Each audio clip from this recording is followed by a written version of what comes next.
안녕하세요. 반갑습니다. Good afternoon, ladies and gentlemen. My name is Son Bong-hee from EU-Korea Climate Action. First and foremost, I would like to thank you very much for participating in this Korea-EU webinar on strategies and policies to achieve 2050 net zero emissions, organized by the Korea-EU Climate Action and also Energy Transition Forum. Before we begin, I would like to make a few housekeeping announcements.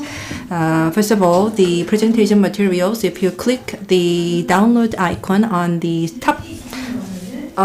top side of the webinar screen, then you can get the downloads of the presentation materials. And also, if you do have any questions, please enter your questions in the Q&A window. And after the event, please fill out the survey form. So you can click the survey icon, and you only need to spend 30 seconds to complete the survey.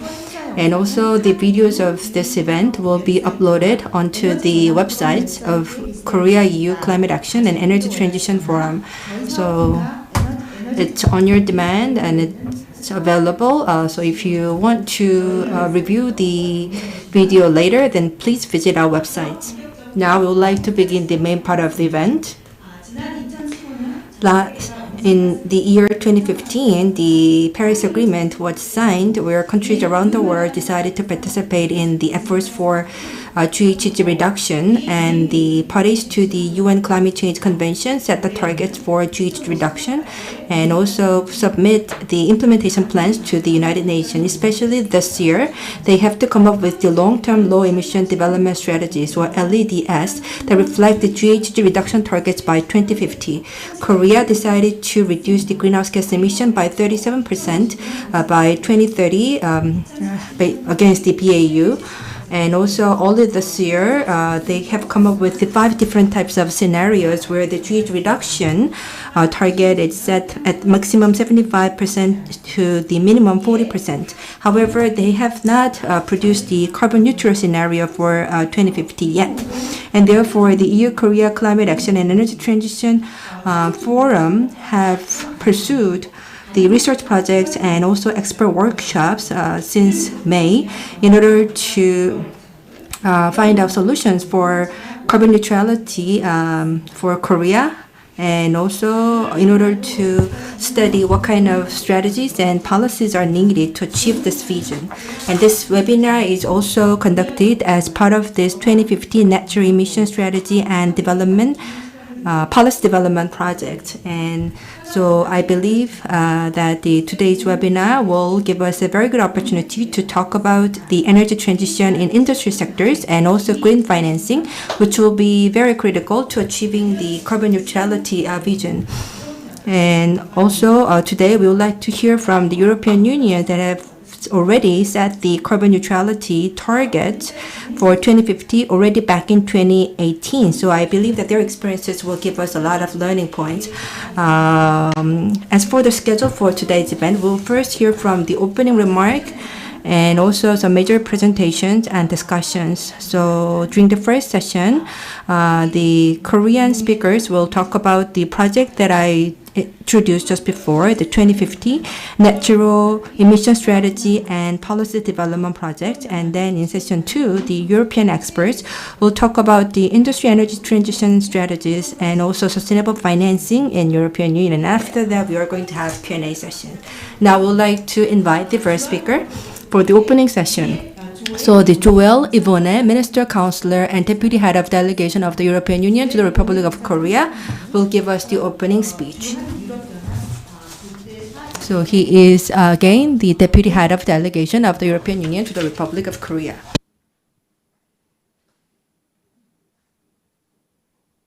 I would like to wish you a good afternoon if you're based in the Republic of Korea, and a good morning if you are based in Europe. I'm very happy to welcome you all to our second virtual workshop organized by the Climate Action Project in partnership with the Energy Transition Forum. The previous webinar, which took place on the 25th of June of this year, generated a lot of interest, and I'm glad to see that there are many people joining our second virtual webinar today. Since our last webinar, a lot of international and local seminars and expert discussions have taken place, ranging from sustainable finance to hydrogen, with various stakeholders. Here in Seoul, the National Assembly has been very active in preparing a solid legal ground for the green transition of the Republic of Korea. Recently, during the virtual meeting of leaders, which took place on the 30th of June, President Moon Jae-in on the Korean side, President Charles Michel and President von der Leyen on the European side reaffirmed their commitments to combat climate change and to strengthen bilateral cooperation on Green Deal. President Moon also announced the government's plan on the Green New Deal last week, where the Republic of Korea would pursue carbon neutrality. Although the European Union very much welcomes the leadership of the Republic of Korea in Green Deal in the region, we also remain concerned that there might be a gap between policies and reality in the Republic of Korea.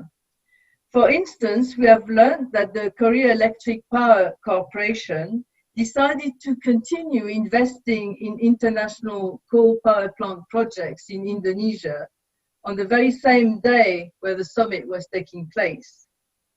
Achieving carbon neutrality by 2050 is not an easy task, but very challenging for both the EU and the Republic of Korea. Thus, I believe that this series of webinars will be an excellent avenue to address difficulties, to discuss ways to close the policy reality gap, and to facilitate necessary cooperation in making the green transition. I would like to reiterate that the EU is committed to achieving carbon neutrality by 2050 and to working with like-minded partners like the Republic of Korea. The Green Deal is a vehicle to steer our societies towards carbon neutrality by 2050. 2015 is a critical deadline. 2050, is a critical deadline if the world is to avoid the worst effects of climate change. However, reaching this objective will entail a transformation of our societies and economies, which will need to be cost-effective and just, as well as socially balanced. The COVID-19 pandemic has been a harsh reality check. We simply cannot continue as before. As stated by the UN Secretary General, Antonio Guterres, we have to build back better. The COVID-19 crisis is an opportunity to accelerate the transition to a cleaner world and to make a systematic change in our societies. I look forward to the lively discussions and I'm eager to learn from all of you. I thank you for your attention. 말씀 잘 들었습니다. 정말 감사드립니다. Yes, thank you for your remarks. With that, I would like to move on to the next opening remarks to be delivered by the team leader of EU-Korea Climate Action, Joachim Eisler. Yes, thank you. Also, a big hello and a warm welcome. 네, 감사합니다. 네, 저도 인사 올리겠습니다. Which is an initiative that our EU-Korea Climate Action Project is actively supporting. The webinar or workshop that we are doing today, like Bonhee said in her introduction, is part of a bigger picture, namely the support of the development of alternative low-emission development strategies for Korea. For those in the audience who is not so familiar with our project, allow me to say one or two sentences briefly about our EU-Korea Climate Action Project. What is it? What do we do?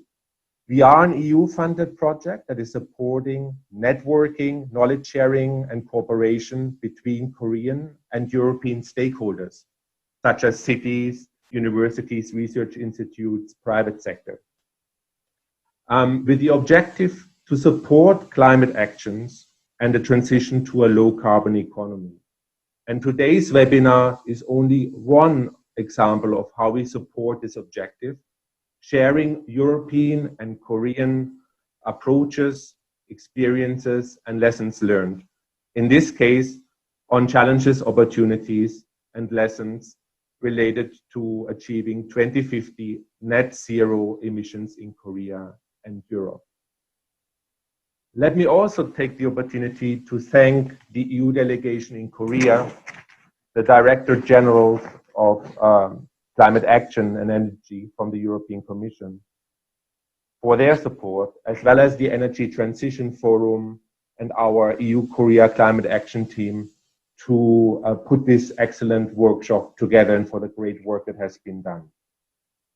In closing, I really would like to encourage all of you to keep visiting our website for additional information and to follow us on Twitter regarding some of our upcoming events. So please stay informed. Like it was said, we will upload a copy of this webinar along with the presentations also on our website. So it will be accessible to all of you. And I can reiterate again, please do stay in touch and follow us in terms of our next events as well. Thank you so much. 감사합니다. 요하임 팀장님. 마지막으로 이번 행사를 공동 주관. Last but not least, I would like to hear from the co-representative of the Energy Transition Forum, Mr. Hong Jong-ho. But due to some inevitable schedule, he could not be with us in person, so he sent us the video. So now we'll watch his video. 안녕하세요. Good afternoon. 에너지 전환 포럼 I am 상임 공동 Hong Jong-ho, co-representative of Energy Transition Forum. 한국과 EU가 First and foremost, I would like to express my great pleasure to see the opening of this webinar on strategies and policies to achieve 2050 net zero emission in EU and Korea, which is truly a grand and long-term goal in climate change policies. European countries have come up with specific and also very concrete policies, strategies, to realize the net zero emissions, and they have also utilized various resources to achieve that. I have been particularly impressed by the efforts of European countries that they try to tackle both economic difficulty due to COVID-19 and climate crisis all at once with Green Deal, with the ultimate goal of achieving net zero emission by 2050. In other words, they have set and implemented very specific coupling strategies of economy and climate. I sincerely hope that today's webinar will provide us with a lot of opportunities to discuss EU's policy goals and tasks with regards to 2050 net zero emission. Korea, with Green New Deal, we should also strengthen our energy policies.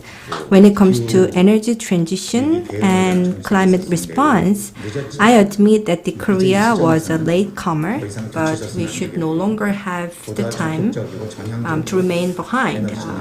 Rather, we must pursue very aggressive and proactive energy transition policies.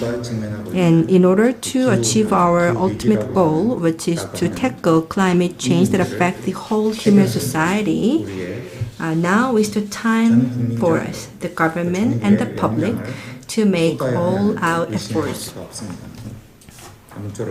I sincerely hope that through today's discussions and presentations, we'll be able to deepen our understanding in EU's efforts for 2050 net zero emission, and also to figure out where we, Korea, should focus on to realize the same vision.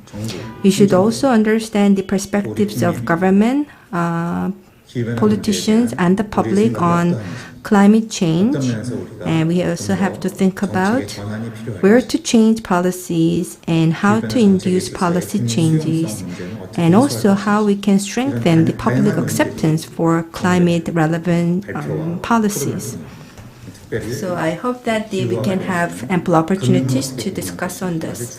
And also when it comes to climate change, financing is a very important issue. So I hope that these issues will be thoroughly discussed today. Once again, I would like to thank the presenters and discussants for their contribution. Thank you very much. Thank you. 이제 본격적으로 Yes, thank you for that. Now, let us cut to the chase and move on to the actual presentations and discussion session. Let me first introduce to you our moderator.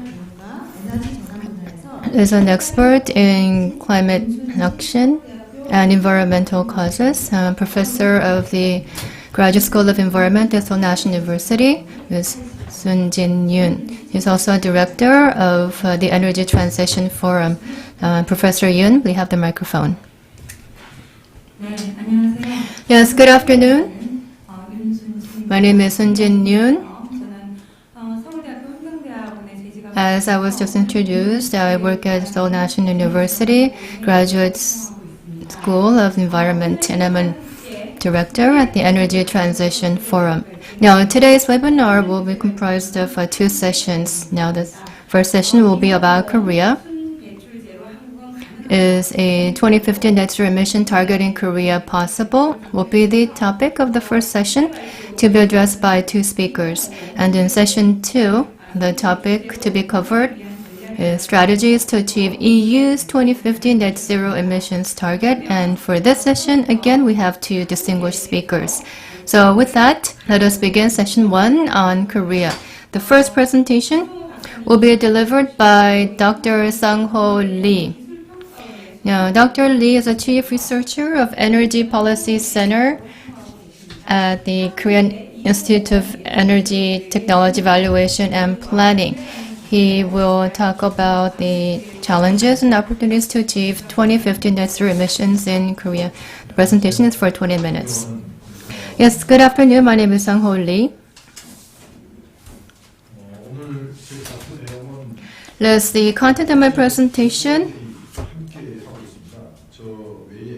It's actually worked on by my fellow researchers, Dr. Jung Seok-seo and Song Jung-seok in transport and in the building side, Professor Mi-kyung Lee. Now, they've been in charge of the subsectors. And Professor Yoon is providing overall advisory service. And for each of the sectors, their responsible researchers are dedicated to that, and the professor overall advisory function was undertaken by myself and Professor Yoon. I'm only given 20 minutes for the presentation, so I will basically focus on how challenging the vision of achieving 2050 net zero emission is in Korea, and what sort of sub-targets shall we endeavor to achieve? Well, I will not touch upon that. We will give more time for us in the future to address those subtopics or sub-targets later on. Now, first, I'd like to move on to talk about Korea's climate policy trends. So now, Korea's international stature has risen. We're between 10 to 12th place in terms of GDP. And their energy consumption is growing continuously. However, we need to see decoupling, as we have seen in the advanced markets, in which they're able to achieve energy consumption reduction in a greener economy, while at the same time not compromising GDP growth. And recently, the government has announced the Korean version of a New Deal and Green Deal, so that all parties interested will take interest in green energy, green economy. And we believe that the current moment is offering more traction for the country to become more conscious and mindful of zero net emissions and carbon neutrality. Now, we are all familiar with NDC, which was 37% compared to BAU. but it has changed. We saw in 2017, changed to 20.4% in terms of absolute amount. And it's been divided into different sectors: industry, buildings, transport, waste, public, agriculture and livestock, etc. So there are emissions targets for each of these subsectors. And we are seeing increasing activity within the civil society as well. Our Energy Transition Forum was launched in 2018, and the following year, the Climate Action for Climate Crisis is also coming to be. And also in the same year, 2019, there's a Social Vision Forum for LEDS, a joint public and private endeavor. And after the general election of this spring, there's been increased discussion on 2050 net zero emissions. And with the recent announcement by the government on the Green New Deal, the public interest is heightened on this topic. Now, this is a 2050 Low Carbon Energy Forum. Now, these are the targets that were set forth at that event. And as for zero emissions by 2050, this is a target that has to be further worked on. And this webinar today is part of that effort to figure out ways to make feasible that 2050 target. There's interest in what the public perception on the topic is. There are a lot of public poll survey organizations that provide us with data. And we looked into the perception among the Korean people with regard to net zero emissions. We thought there was sort of a gap between the advanced countries and Korea. Okay, so within a year, we ranked 7th. Within 10 years, was 3rd. Within 30 years, was 2nd. And after the general elections of this spring, our local governments, 226 of them, came together and made the climate crisis declaration. And also, on the 30th of June, the National Assembly of Korea adopted a resolution urging response to climate crisis. And there have been similar declarations or resolutions by the National Assembly in the following month of July. And these activities were followed suit by local autonomies to declare carbon neutrality, including decarbonization. And as you know, July 14th, the Korean government announced the Korean New Deal for carbon neutrality. No specific figures or numbers have been set for 2050, but it has been made explicit and clear that the overall direction to head in terms of energy use would be towards carbon neutrality. So the government, National Assembly, local governments, businesses, individuals should all come together, engage in active and productive discussion to approach a step closer to our Green Deal targets. Now let us look at what 2050 net zero means for us. Now, the ultimate energy that we used in 2017 was 301 million TOE. This is a big amount, so we believe that we could do better to reduce this by about 30 to 50% by 2050. And slashing this by 50% would give us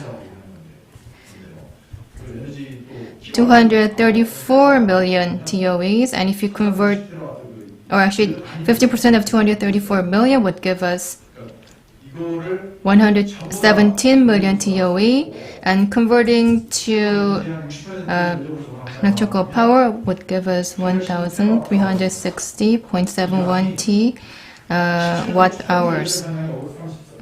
And if the renewable energy would account for 60% of this, this would be equivalent to 70 million TOEs or 816 TWH. And in 2017, the total power generation amount will be 553 TWH. So you'll notice from these figures and calculations that this is very indeed an ambitious target. So both the government and the public should be aware of the level that we are seeking to achieve. And we all know that our economy is highly dependent on exports. So we will be able to maintain our economic and export competitiveness with the net zero emissions policy in place. Well, many stakeholders out there will be very keen to gain further insight on this. So they have to come together and bring out further brighter ideas to achieve this. So there are other industries in the area of energy transition that can grow, such as heat pumps, renewable energies, energy storage, or electric vehicles. So these are sectors and industry that we can focus growth on to achieve both ends at the same time. And there's also a social pillar, a social justice-driven transition. This also deserves a long-term national goal that has to be taken into account. And this entails an overall transformation in the energy system of the country. So individuals' behaviors and perceptions and mindsets must also change. So lifestyle and mindset. And its transformation must also accompany our efforts along the path to achieve 2050 net zero emissions. I believe that it's a mission impossible, but without public perception and broad public consensus, we will not approach any closer to this ambitious target. Now, moving on to the power generation sector. Coal power generation accounts for still over 40%, LNG 20%, and nuclear over 25%. Now, other sources, including renewables, account for less than 10%. Other countries have already exceeded the 26% mark, so compared to those advanced markets, we'll see that Korea is still lagging behind. And in this slide, this is the share of renewable energy in the energy mix among OECD member countries. On the far right, the red bar is our power generation from renewables. You'll notice that it's very minimal compared to other member states. And also in terms of generation capacity, you notice the share of renewables is relatively very small.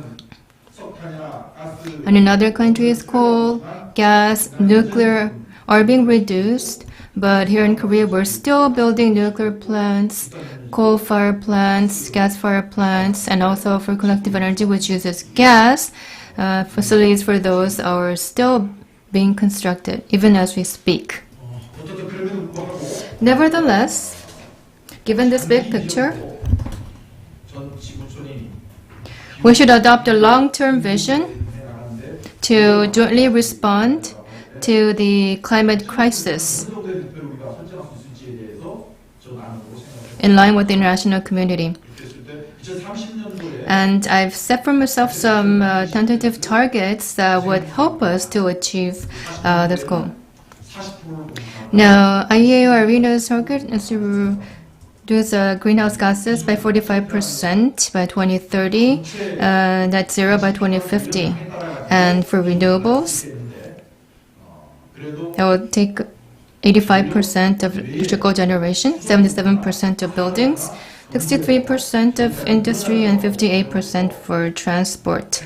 But based on the assumption that power consumption will increase over the years in all of these different sectors, I came up with the generation capacity for different energy sources. So as of 2030,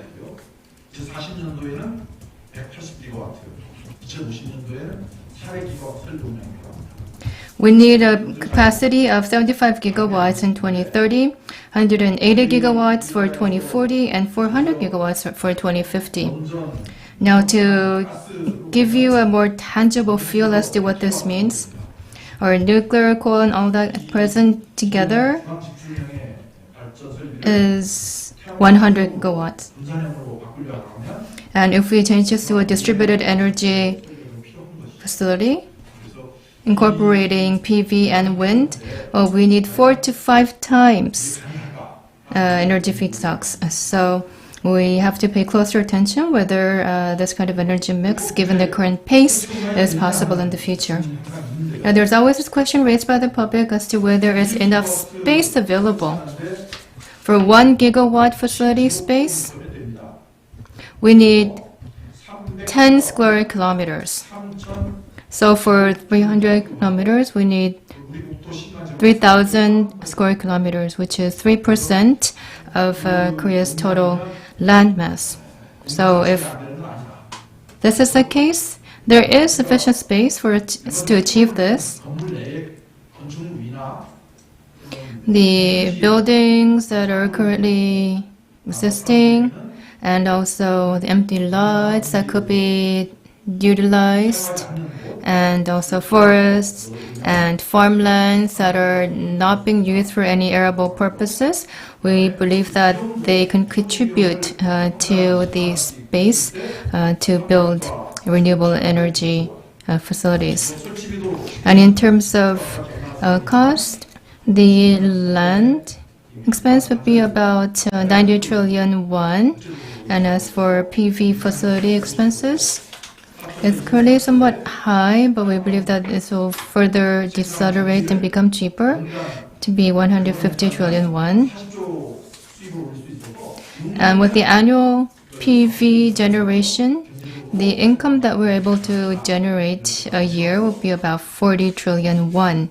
That's at a rate or a tariff rate of 100 won for 300 gigawatts at 1,314 hours. So I've talked about PV. Now there's also wind power generation. Now the Korean natural landscape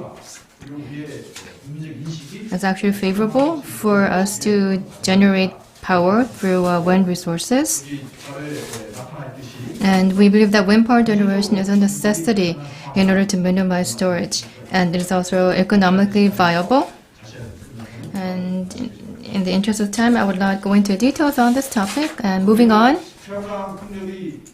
So PV and wind energy is an intermittent energy resource. So we need various flexible resource mechanisms to make up for those downtimes. So we need to transform the entire system to accommodate the intermittence of PV and wind energy resources and improve the supply system in line with international standards. And also the site plan should be established by the national government as the government takes leadership in formulating national road systems and other infrastructures. So we need to also think of realigning the entire power market and scheme and systems altogether. Now these are some tasks in the energy area. We use a lot of energy in the industrial sector compared to other countries. For steel manufacturing, petrochemicals, etc. Now, POSCO as a single company, it's about 10% of total emissions coming from the business or industrial sector. And greenhouse gases have been increasing in the industry sector, and the companies and industrial emissions growth basically go hand in hand with economic development. Now, in the industrial side,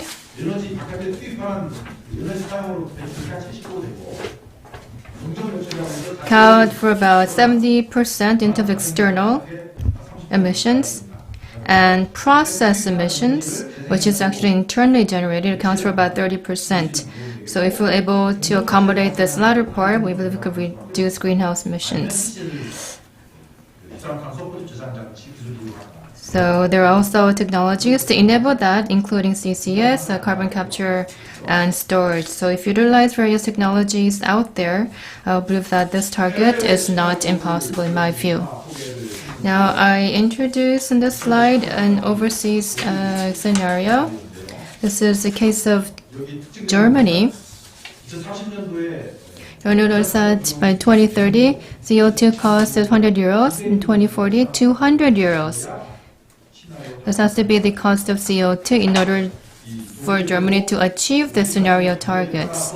So depending on the price or cost of greenhouse gases, their targets can be achievable or rather hard to attain depending on what the value of the cost is. So Korea also set forth an 88% reduction target. That is why I gave you the case of Germany, which has come up with two scenarios, 80% reduction and 95% reduction. Now, industries that emit a lot of emission gases have set their own reduction targets and methods to achieve reductions. So, enhance efficiency using biomass, electrification of some sectors and industries, for example.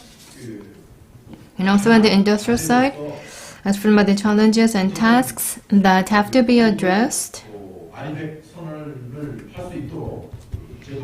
Korea hopes to make an RE100 declaration sooner rather than later and make the environment more enabling for companies to achieve this target. Currently, we have the carbon credit trading system, which has to be more practical and more effectively put into practice to induce behavioral change. And also hydrogen power. This should also be incorporated in the steel manufacturing process to minimize or reduce the use of fossil fuel sources. And for cement, the external energy could be replaced with renewable energies, and the overall consumption could be reduced as well. And in terms of petrochemicals, we use a lot of hydrogen, so we can enhance use of hydrogens and replacing some of the energy feedstock with renewable energy sources.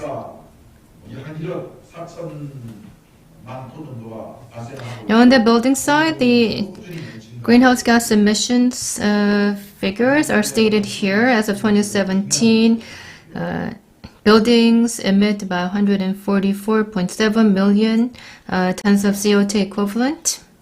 And over 17 years from 2001 to 2017, the rate has increased on average 2%.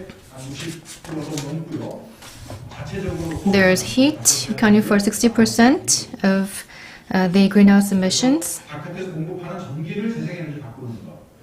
So, converting the electrical power provided from the outside to renewable energies and the internal heat usage with renewable energy will be some other ways to enhance efficiency and power efficiency of the buildings to achieve this target. And others will be incorporating passive active schemes. I'm being notified that my 20 minutes are almost up, so I'll go a bit faster. Next is the transport section. Consumption of energy has continuously grown over the years in Korea in transport. Despite the restrictions and laws against new vehicles that are high pollutants, we still see an increase in emissions of greenhouse gases coming from vehicles in the transport sector. And their cost of emissions is relatively lower compared to other markets, and this is an area that has to be worked on. So there are 3 areas that we have to work on. We need a roadmap for eco-friendly cars and low-carbon vehicles, which should be made more available to the public to enhance choice by consumers. Now, second, to enhance public transit or green transit, incorporate those ideas in the large urban transportation policies. So greenhouse gas emissions basically could be reduced by expanding the public transit network in a green manner. Now, third area will be civil or public participation and enhancing participatory governance. Now, this will be the last slide. Now, 2050 net zero emissions sounds like mission impossible to me at present. So in order to make it more feasible, to enhance the possibility of achieving this, we need wider public consensus. And if you want to replace fossil fuel altogether, even if you conserve on energy, you're not able to achieve the targets without replacing some of that with renewable energies. So we need systems, laws, the environment, and the public willingness to participate. And the markets for energy, gas, electrical power has to be aligned all together. That's an important task going forward. And the electrical power market has to become further liberal. And we also need reform in energy pricing systems and energy tax systems. And there's some laws that are being deliberated in the National Assembly today, Energy Transition Act or Carbon Tax Act. This discussion should bear fruit. I believe that such laws must be passed in order to achieve a 2050 net zero. So we have 2030, 2040, 2050 targets established in other markets. We should also follow suit and divide the larger goal into these sub-milestones. And we need further legislation to introduce a total energy use scheme for energies and also the internal combustion engine prohibition laws in the transport sector. And high carbon emitting products and industries would eventually lower our national competitiveness. And for land usage, we also need to realign or introduce new laws after comprehensively reviewing the existing legal framework on national land usage schemes.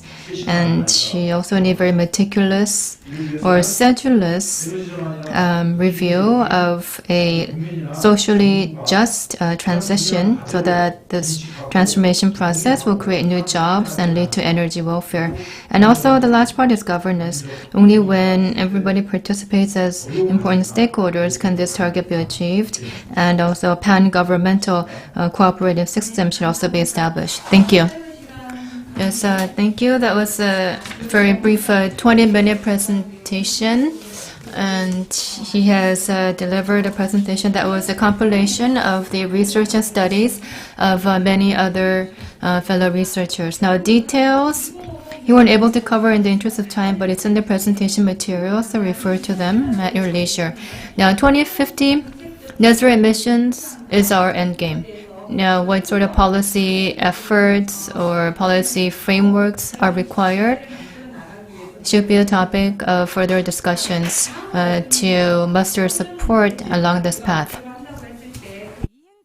Next, we would like to hear from the Mr. Im Dae-eung with regards to green financing, as it will be a critical tool to achieve our vision. Im Dae-eung is the principal partner of ECO and Partners, and he's going to give us a presentation on green financing for 2050 net zero. Yes, so good afternoon. I am Im Dae-eung from ECO and Partners. I am also the representative of the Unet FI. And from now on, I would like to begin my presentation on green financing for 2050 net zero. As mentioned by Dr. Lee Sung-ho, what we need for net zero is money.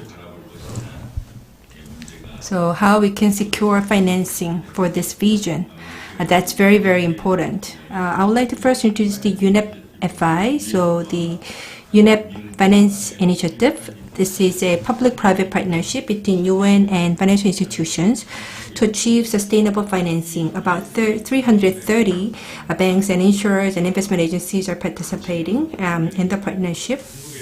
And they set out the principles and initiatives for sustainable financing. And here you can see the examples of the Korean members in Unet FI, including the major financial institutions as well as the financial supervisory services and so on. Why do you have to focus on finance? First of all, the science matters.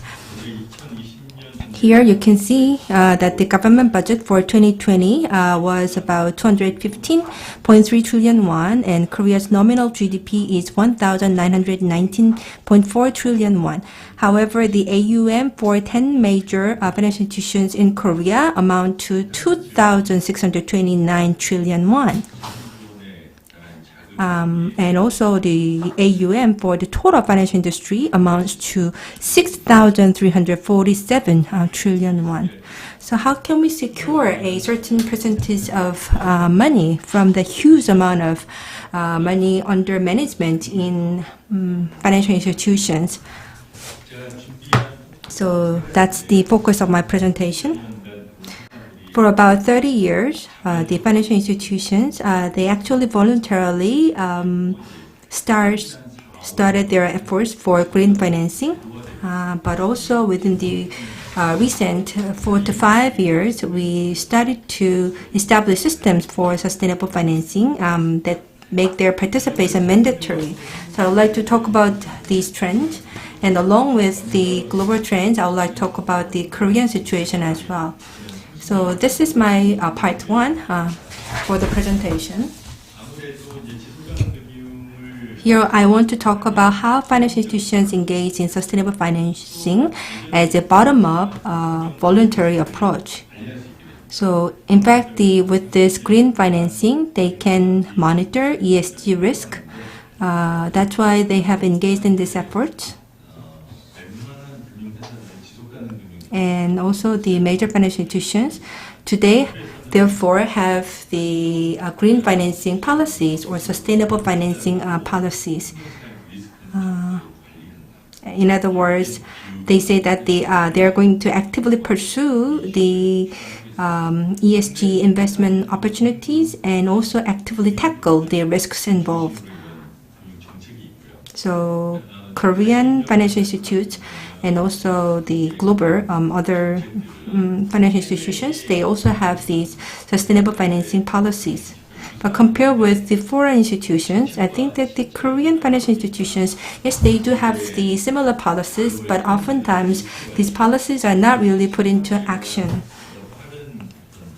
So again, at the core of the sustainable financing policies will be the risk management and also the investment. But a lot of Korean financial institutions, they only focus on social contribution as a sort of the CSR approach.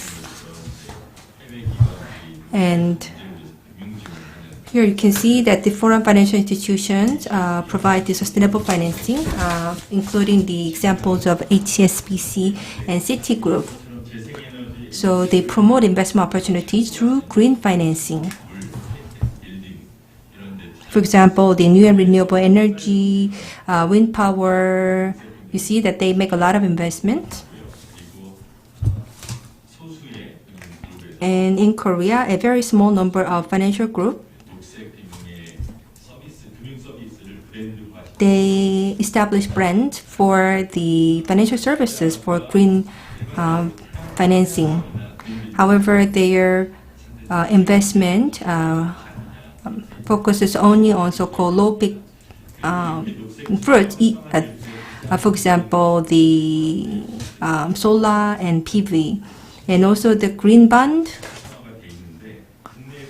That's another form of investment. And we have about 20 financial institutes that issue green bonds in Korea. Green bonds refers to bonds that are invested in the green technology and businesses 100%. But as you know, the definition for green is a little bit vague. And so that's why the Ministry of Environment in Korea, they have come up with the guideline for green bond. And it's going to be declared or announced at the end of this year. And so in order to define the clear scope for green investment, the green taxonomy is critical. So as Korea is about to pursue the Green New Deal, a lot of projects will emerge, and in order to guide them into the right directions, I think we also need green taxonomy, the Korean version of green taxonomy, and the Ministry of Environment is actually developing this taxonomy, and I believe that you can see the draft version of this taxonomy in the second quarter of this year, or third quarter of this year, sorry. So if this taxonomy becomes available in the third quarter of this year, then we have to continue to upgrade this taxonomy. So in European countries, green taxonomy is linked with the Green Deals, and I think Korea should follow suit. And also when it comes to financial institutes, the risk management is very critical. So I would like to talk about how financial institutions in European countries manage their risks. So the Korea's Exim Bank, it had served as export credit agency, and they have the long history of managing ESG risk.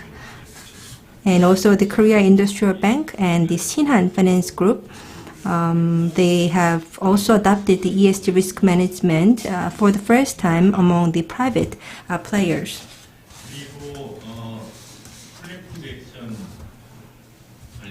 And as part of collective action, so for about 13 to 14 years, you see that the pension and also asset managers, they have come up with the voluntary sustainable financing principles. Yeah, basically, it talks about how to reflect the ESG risk in investment decisions. And also last year, the principles of responsible banking included the words climate change.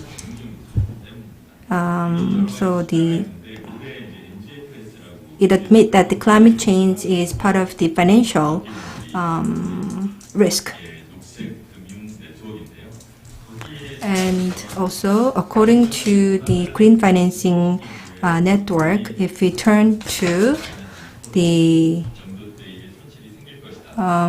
make energy transition and successfully enter into the 2 degrees Celsius society, then there will be a transition risk of 13.16%. And if we show no responses, then by 2030, the risk that we have to bear is about 6 to 7% of the GDP. And also by 2100, it will increase to 25% of the GDP. And in order to make transition to the 2 degrees Celsius society, then we have to cultivate new industries, including battery. So yes, we have to bear some short-term risk and pain, but if we can successfully make a transition, then we will be able to reap a lot of fruits. Now, I would like to talk about some top-down approach. So, in fact, the enforcement rules for the banking supervision in Korea, it also talks about the importance of the monitoring climate risk.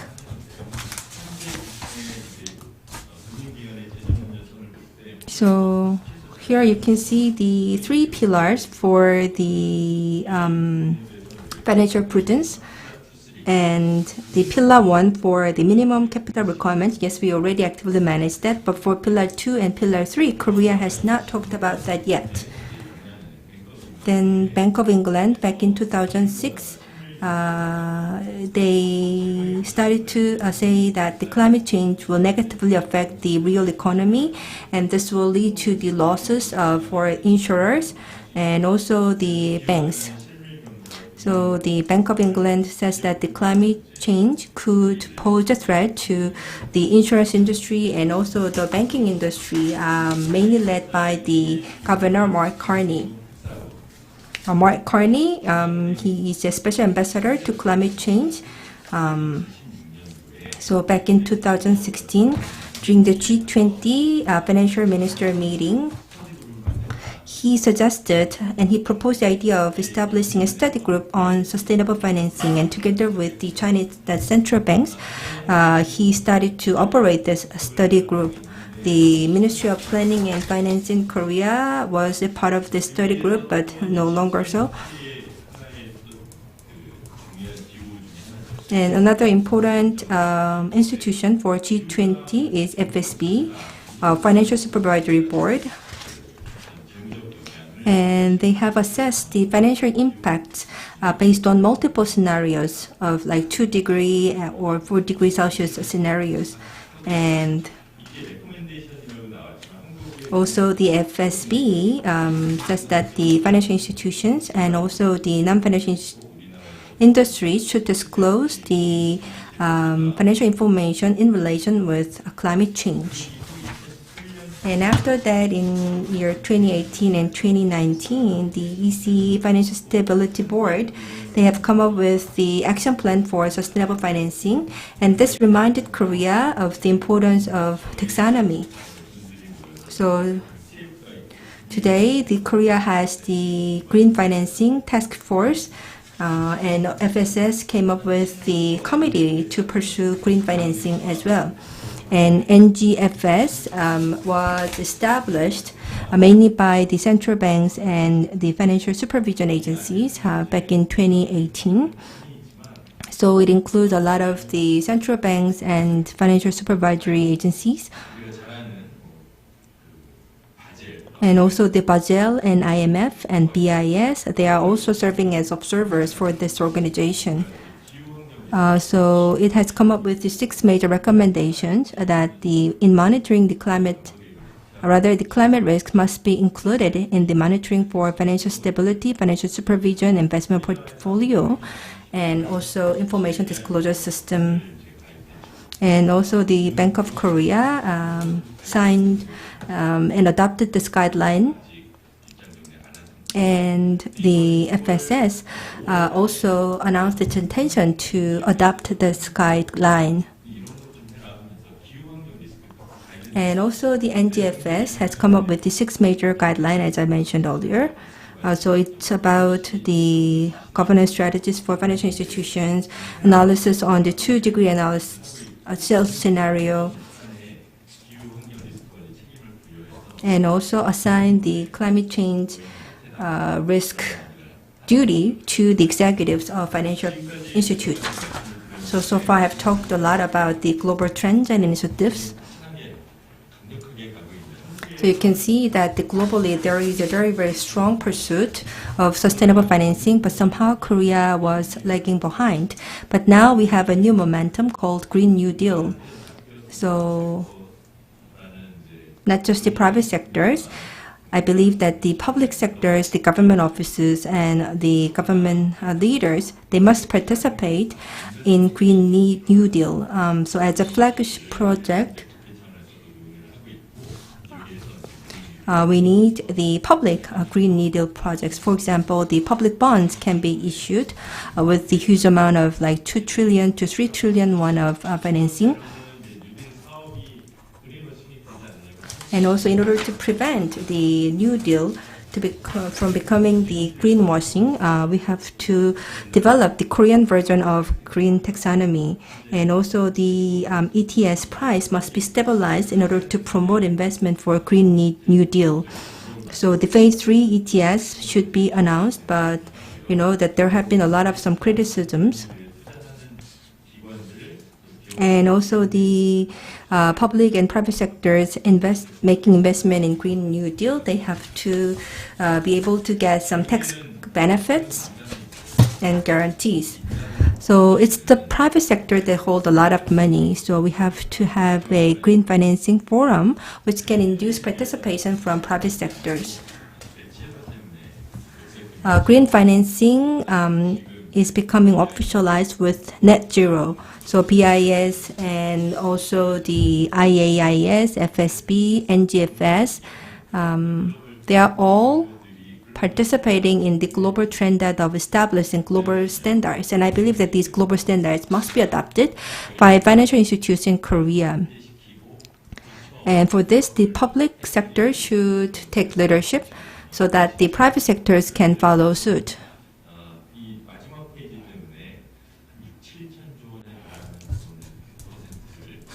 Then, I believe that the 6,000 to 7,000 won of AUM in finance industry in Korea can be used for the green financing and climate change. So if we can establish the right financial system, then I believe that the Korea can surely achieve the net zero vision by 2050. Thank you very much. And thank you for keeping the time limit. I understand he's very, very punctual as he is engaged in working in the financial sector. And I think he touched upon very important element in a very short period of time. And also, in order to give sufficient time to our European presenters, I would like to. Well, actually, I consider time limits for Korean speakers. So this is the end of the Korean session. And if you do have any questions, you can enter your question in the Q&A window. And about 100 people are online. So if you do have any questions, please raise your questions through the Q&A window. And also for our European audiences, if you do have any questions to the Korean speaker, again, please enter your questions in the question screen. And now we would like to move on to the second session. Now, session 2 will cover strategies to achieve EU's 2050 net zero emissions target. There are 2 presentations. Their first presenter is Ms. Helena Viñas-Fiesta, Global Head of Stewardship and Policy at BNP Paribas Asset Management. There's just been a presentation on sustainable finance by the Korean speaker. So Ms. Fiestas will talk about the sustainable finance of Europe and also the sustainable finance taxonomy and implementation methods in light of European New Deal and sustainable finance schemes. Please keep your presentations to within 20 minutes. Thank you. Good morning and good afternoon to everyone, and thank you for your kind invitation. If you can please upload my presentation. Perfect, thank you. Next slide, please. So in December last year, the European Commission presented the Green Deal, the European Green Deal, which is basically a roadmap for making Europe's economy sustainable by turning environment and climate into opportunities, and at the same time by ensuring that the transition is just. So we create also a much more inclusive economic model. Now, to cut a very long story short, I think that the key element of the Green Deal is it's the goal of Europe to become carbon neutral by 2050. More than that, the idea is to enshrine that goal into law. And this is actually that climate law is what is being discussed as we speak in the European Parliament. Now, in terms of sub-targets, so from 2050, overall goal, carbon neutrality by 2050, I would like to highlight 2 sub-targets, as I call them. The first one is to turn 1/4 of Europe's emissions that come from power generation to actually decarbonize 1/4 of Europe's emissions. So to really reduce all emissions coming from power generation. And at the same time, the other sub-target is to equally to electrify and therefore eliminate 1/3 of Europe's emissions that come from heating and mobility. So what we're talking about, it's a major and massive shift from an economy based on power generation, which in turn is based on fossil fuels, to one that is based in renewables. The plan is that up to 90% of the demand for power generation will come from renewables, and it would only be 10% left to a mix between CCS, hydrogen, and batteries. And the second shift is a shift to massive electrification when it comes to mobility. Now, the question then that it posed, that the European Commission asked itself is, okay, how much do we need? You know, how many investments, how much money do we need to make to ensure that transformation? And it's really important to understand that it is not only about additional investments, but it's also about how we divert, how we redirect and change the trajectory of current financial flows to ensure that not only we fund new investments, so all new investments, the new investments that we need to make such a transformation, but at the same time that the rest of financial flows, that the rest of investments are anodyne. That means that they don't cause harm, that they don't become a burden to meeting that overall goal, which is carbon neutrality. Next slide, please. So this is the main reason why the sustainable finance, why finance is such a key element within the EU Green Deal. In fact, there is no transition without the financial sector. The financial sector is absolutely critical, and this is why it is the sustainable finance strategy of the Commission is one of the key pillars of that bigger structure, bigger house, which is the Green Deal. And as said, and I really want to highlight that, with that two roles in mind. On one hand, the expectation that the financial sector will be a force for good that will help to finance the transition, but at the same time that it will transform itself. So the question is, how do we also decarbonize the financial sector? How do we, how does the transition of the financial sector look like? And this is why, next slide. Next slide, please.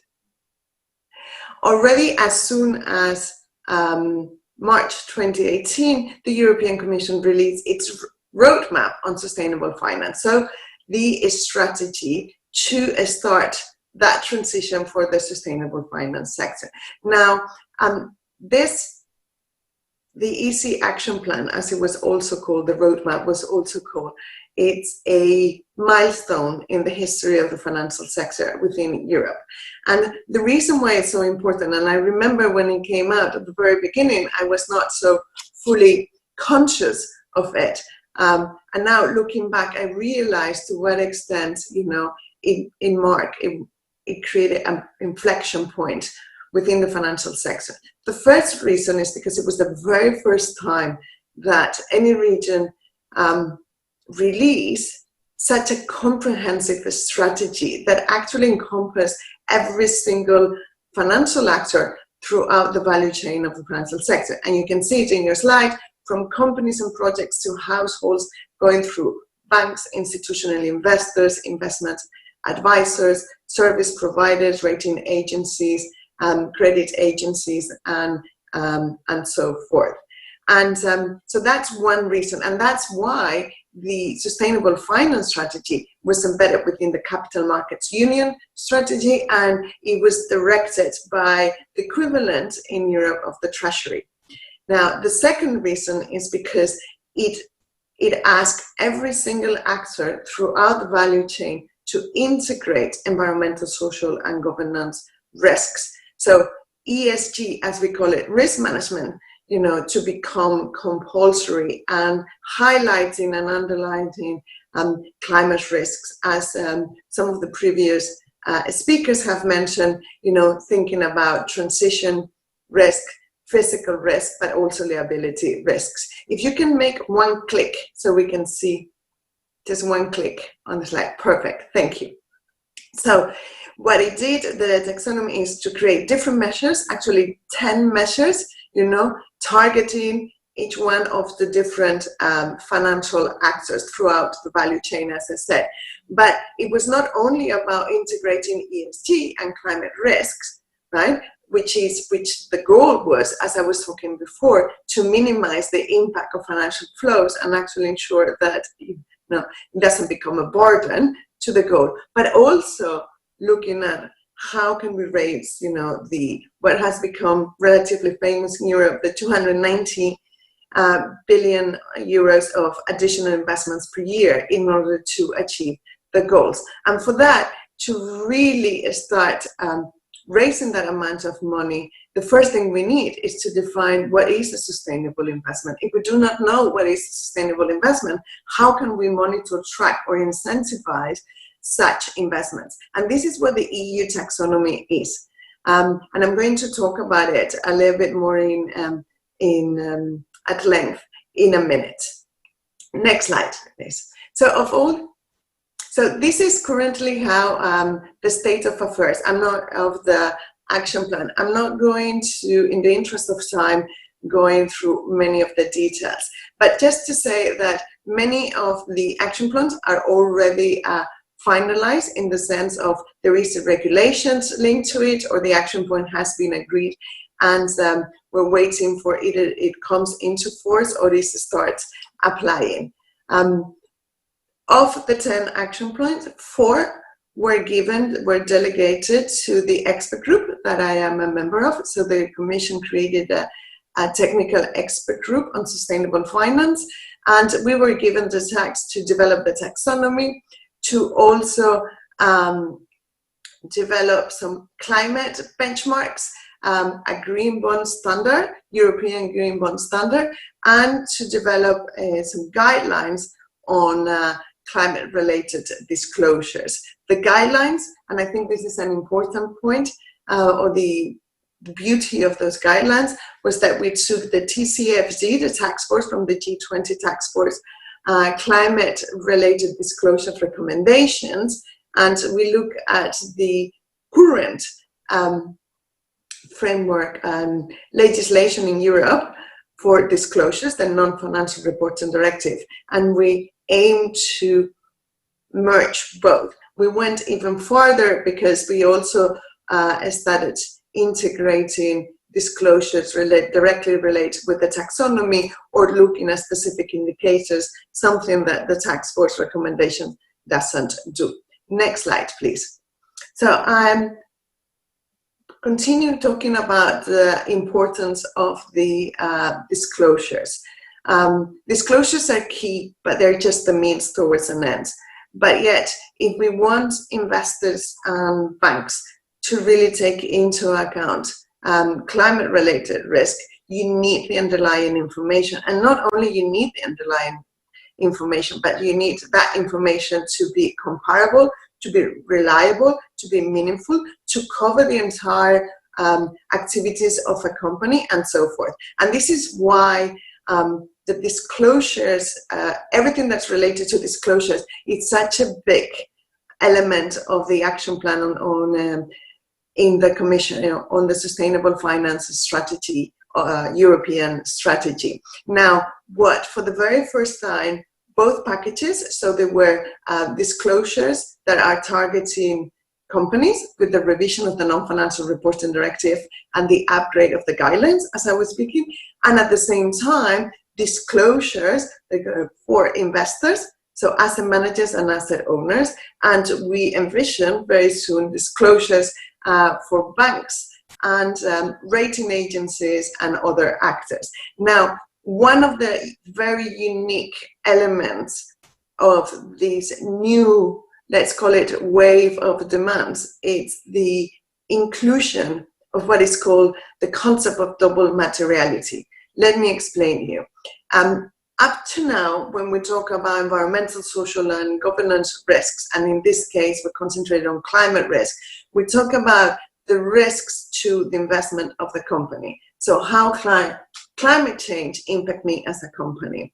Now, what the new wave of regulation on disclosures, as I was mentioning, introduces is that it's not only about the impact it can have in my investments, but it's also about the impact my investment can have on the environment and society. And in this case, on how my investments might interact with climate change, might actually make climate change worse. And this is a big, big step forward. I would also say that in Europe, as we speak, the rules on fiduciary duties for investors are changing, and they are integrating precisely the double concept of materiality. Next slide, please. So on the green bond standard, I won't spend much time, but just to say that it's voluntary, that it builds on best market practices, that it is applicable for EU or any international green project, so it doesn't have to be European. However, it has to be aligned with the EU taxonomy. Remember, the EU taxonomy defines what is sustainable, so it has to be sustainable. And another new thing is that it has to be verified by accredited verifiers, which is also an innovation within the market. Next slide, please. Now, the EU taxonomy. I was saying that the EU taxonomy, actually, it looks more like a dictionary, that anyone can look at it and to see whether or not an economic activity is sustainable and under which conditions. The way it works, it's with what I call the double conditionality framework, which basically means that for one economic activity to be included, it needs to contribute substantially to one of the environmental objectives, in this case, let's say climate mitigation, and on the other hand, it cannot harm. And when it comes to not harming, we mean not harming any of the other environmental objectives. So if we talk about climate mitigation, that it doesn't harm ecosystems, or it doesn't harm marine resources, etc.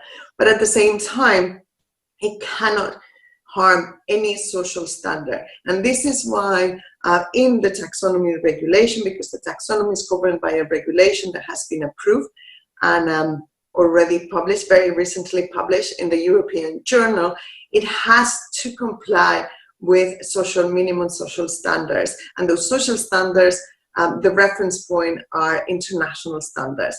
So the OECD multinational guidelines, or the UN Guiding Principles of Business and Human Rights, and the International Labour Organization on labor standards. I want to highlight the very much importance of this concept of do not significant harm, whether we talk about the environment or we talk about society. It is a step forward. I think that in financial industry, we need to recognize that in the past we haven't been very good on dealing with the trade-offs. Next slide, please. I was mentioning about 6 environmental objectives. You have them in front of you. Those 6 environmental objectives reflect the 6 environmental objectives at the EU level. For each one of them, there is a strategy, or about to be a strategy.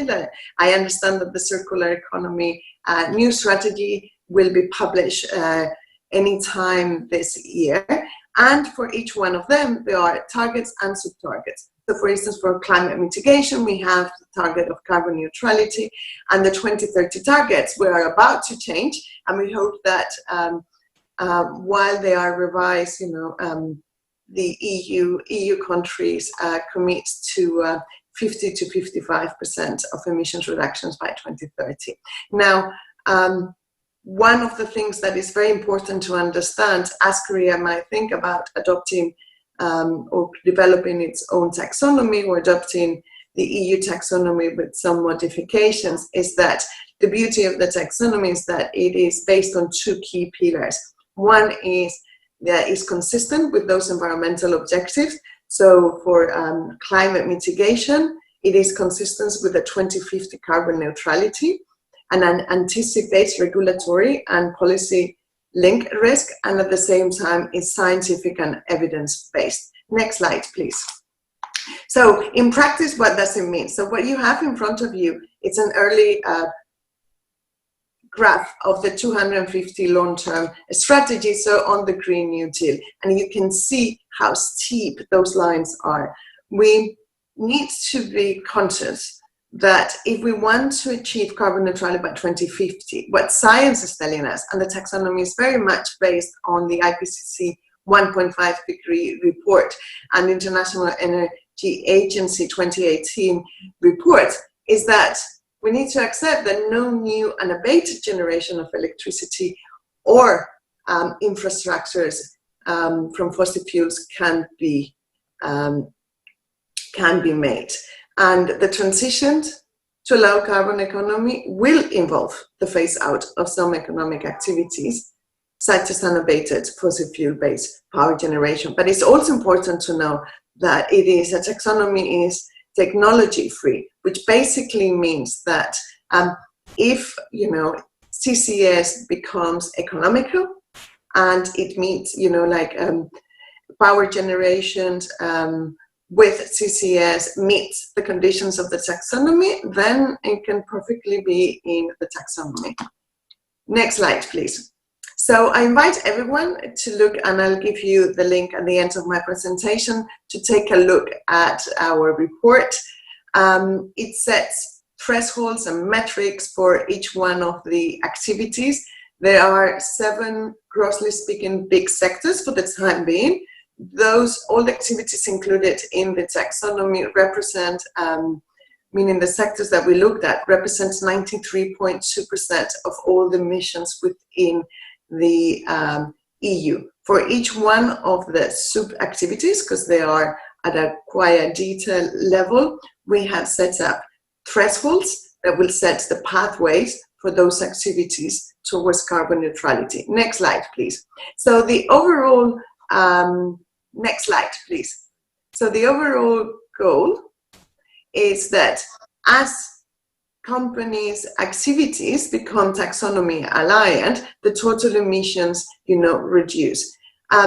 Very quickly, I would say that the taxonomy applies at activity and asset level, not at company level. It's not an assessment on companies, but on their activities and the pathways of their activities. And part of the regulation will force all EU companies that are under the scope of the directive, the non-financial reporting directive I was mentioning at the beginning, will need to disclose the percentage of the revenues and CapEx and OpEx that are aligned with the taxonomy. But at the same time, all investors for any fund that we say that has environmental characteristics, we will need to disclose the percentage of that fund that relates to the taxonomy. Next slide, please. So basically creating a common measurement tool.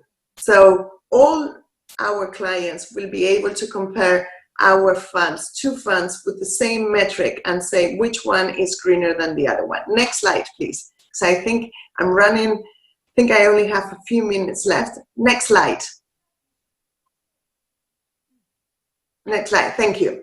So that's, grossly speaking, how the taxonomy works. And the taxonomy now, obviously, I represent financial institutions, and finance, as climate change and the environment, they don't understand about borders. So it's really important that we work together towards the development of a global taxonomy. And even if every region and some countries have their own taxonomy, what we can really share is the framework, the principles. The financial industry will ask you, and on behalf of them, if you allow me, that please don't reinvent the wheel. Use the skeleton of the EU taxonomy. We need the double conditionality. We need to use the same metrics. What it might change is your environmental objectives and the timings and some of the local specificities. But we can share, as said, that framework, and that would really facilitate the transition at a global level and the change or transformation of financial flows. This is why last year in October, if I recall correctly, the Commission launched the International Platform on Sustainable Finance.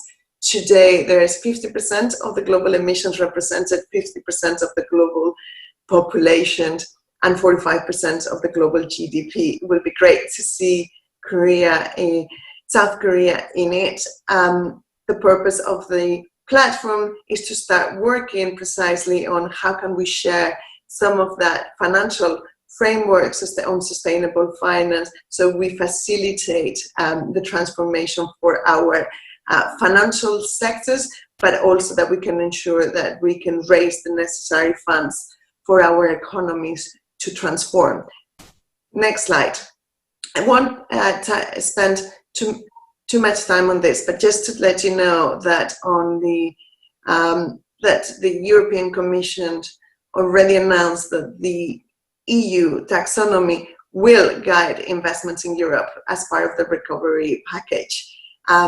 We need to ensure that the recovery doesn't hurdle and doesn't postpone, the implementation of the Green Deal and the transition. Just the opposite, that it accelerates and acts as a catalyst, because it is the green growth strategy that is going to help us create the necessary jobs, and that is going to help us to create the resilience that we need. What the COVID crisis demonstrated is that we are not ready, that we need to develop resilience in our healthcare systems, our economy, and our financial sector. And that goes through the transformation of our economies. Next slide, please. And I will finish with this by saying that today I show you the key elements of the current sustainable finance strategy, but as we speak, the Commission, and we're helping them, is developing the new EU sustainable strategy, or as it calls it, the Renew strategy, that takes some of the elements that haven't been finished of the past strategy and incorporate it in a new strategy that is even more ambitious. And one of, for me, key elements of this new strategy is about what is the role of the public sector in relation to its own investments, in relation to its budgeting or procurement and public link pensions and central banks investments as asset owners. And I think that the response for us, for the tech members, is that the taxonomy has to play a key role in those. And with further delay, just next slide, please. I thank you for your attention. And if you can just click one more time, and hopefully you will, next one, there you go. And you have the link where you can have access to our reports and all the detailed explanations on the EU taxonomy. Thank you very much. Yes, thank you very much. It was an excellent learning opportunity. We went slightly over the 20-minute limit, but it was well worthwhile. There was much to learn, a very meaningful presentation. Now, with that,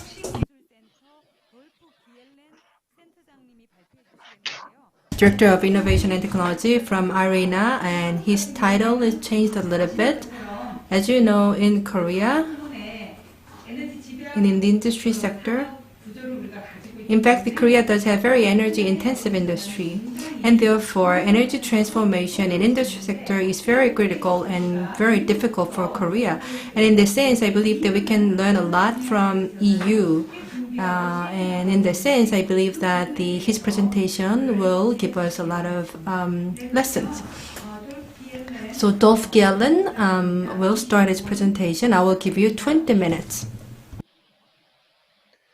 Yeah, thank you very much, Madam Moderator, and thank you very much to the organizers for giving IRENA the opportunity to present our perspective on this. To give you a little bit of context, IRENA is the International Renewable Energy Agency. We have 161 members, so Korea is one of our members, and the European Union is also a member of IRENA, and our task is to advise our members on their potential for renewables and for energy transition. My presentation has 3 parts. I will show you a bit of two best cases for energy transition and renewables deployment in Europe. I will talk a little bit about the potentials we see in East Asia and how that compares to the global potentials. And then I will focus on the industry potentials in Korea. So talking about the European energy transition, that is progressing well. So in the first half of this year, the share of renewable power reached 42%. And this year, the objective is a 20% renewables share in gross final energy and a 20% energy efficiency gain compared to 1990. And it looks like there will be even a slight overshoot because of the crisis. Now, the objectives at the moment are 32% renewables and 32.5% efficiency gain by 2030. So for both more than a percentage point improvement per year. And it's likely that these two objectives will be increased further. Because it was already mentioned, the CO2 abatement target will be increased. It's going to be 40% for 2030. It's likely to go to 50 to 55%, and that can only be achieved through more renewables and through more efficiency.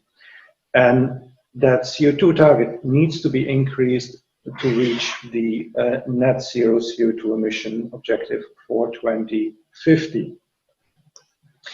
So renewable power will dominate in European power systems in the coming years.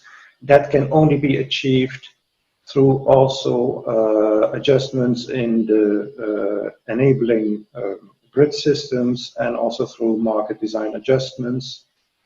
And net zero carbon longer term requires not only a transition in power, but also in the end use sectors. So we need to think about solutions for buildings, industry and transport. And that's currently very much at the heart of the energy transition discussion in Europe. So energy transition is not only seen as an energy and climate policy, it's also very much seen as an industry policy in Europe. There are a few clear examples. So Europe is currently the world leader in offshore wind, for example. You see also a very rapid deployment now, but also ramp up of manufacturing capacity of electric vehicles, and also important efforts in other areas, for example, in hydrogen steel making.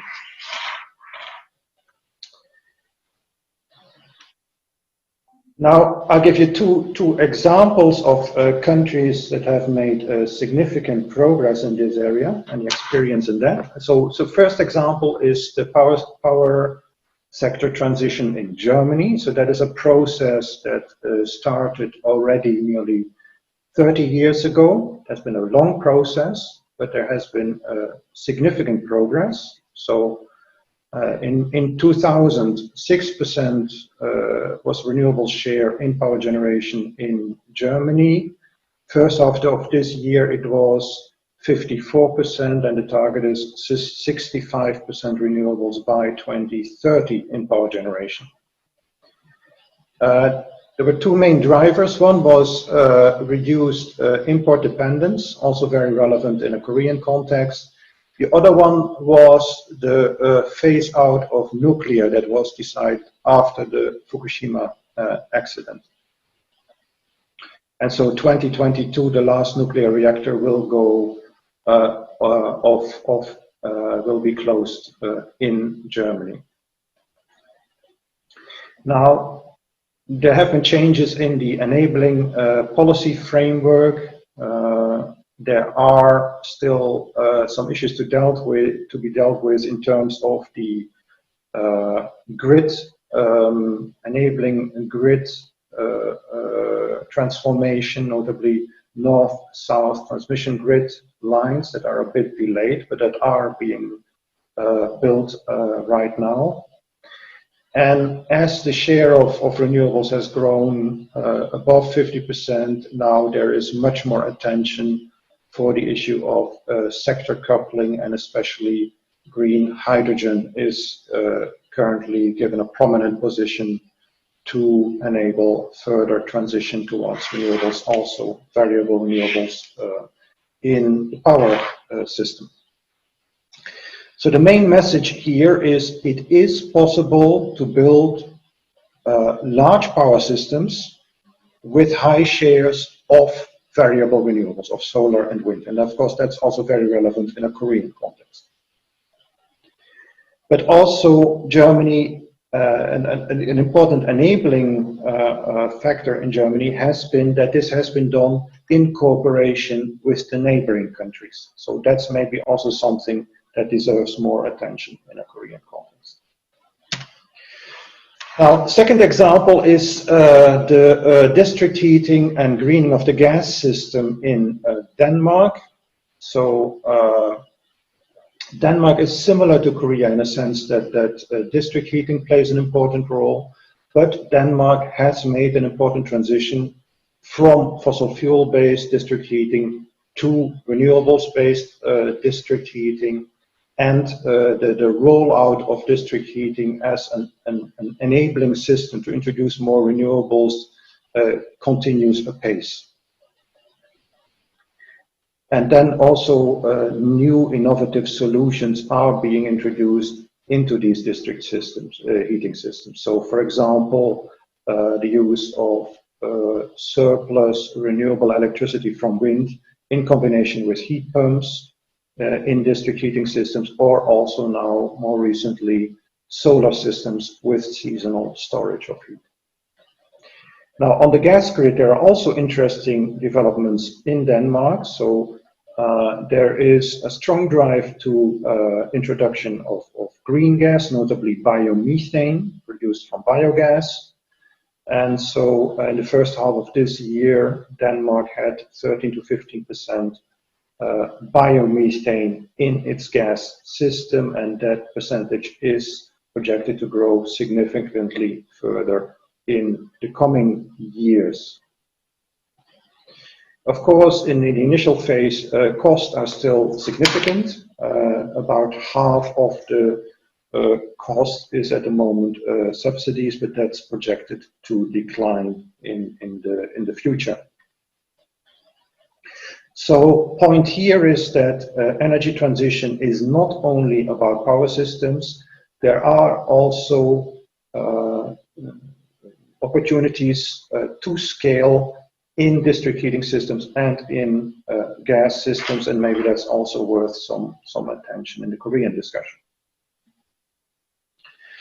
Now, looking at power systems, of course, the transition there is also very much driven by the favorable economics.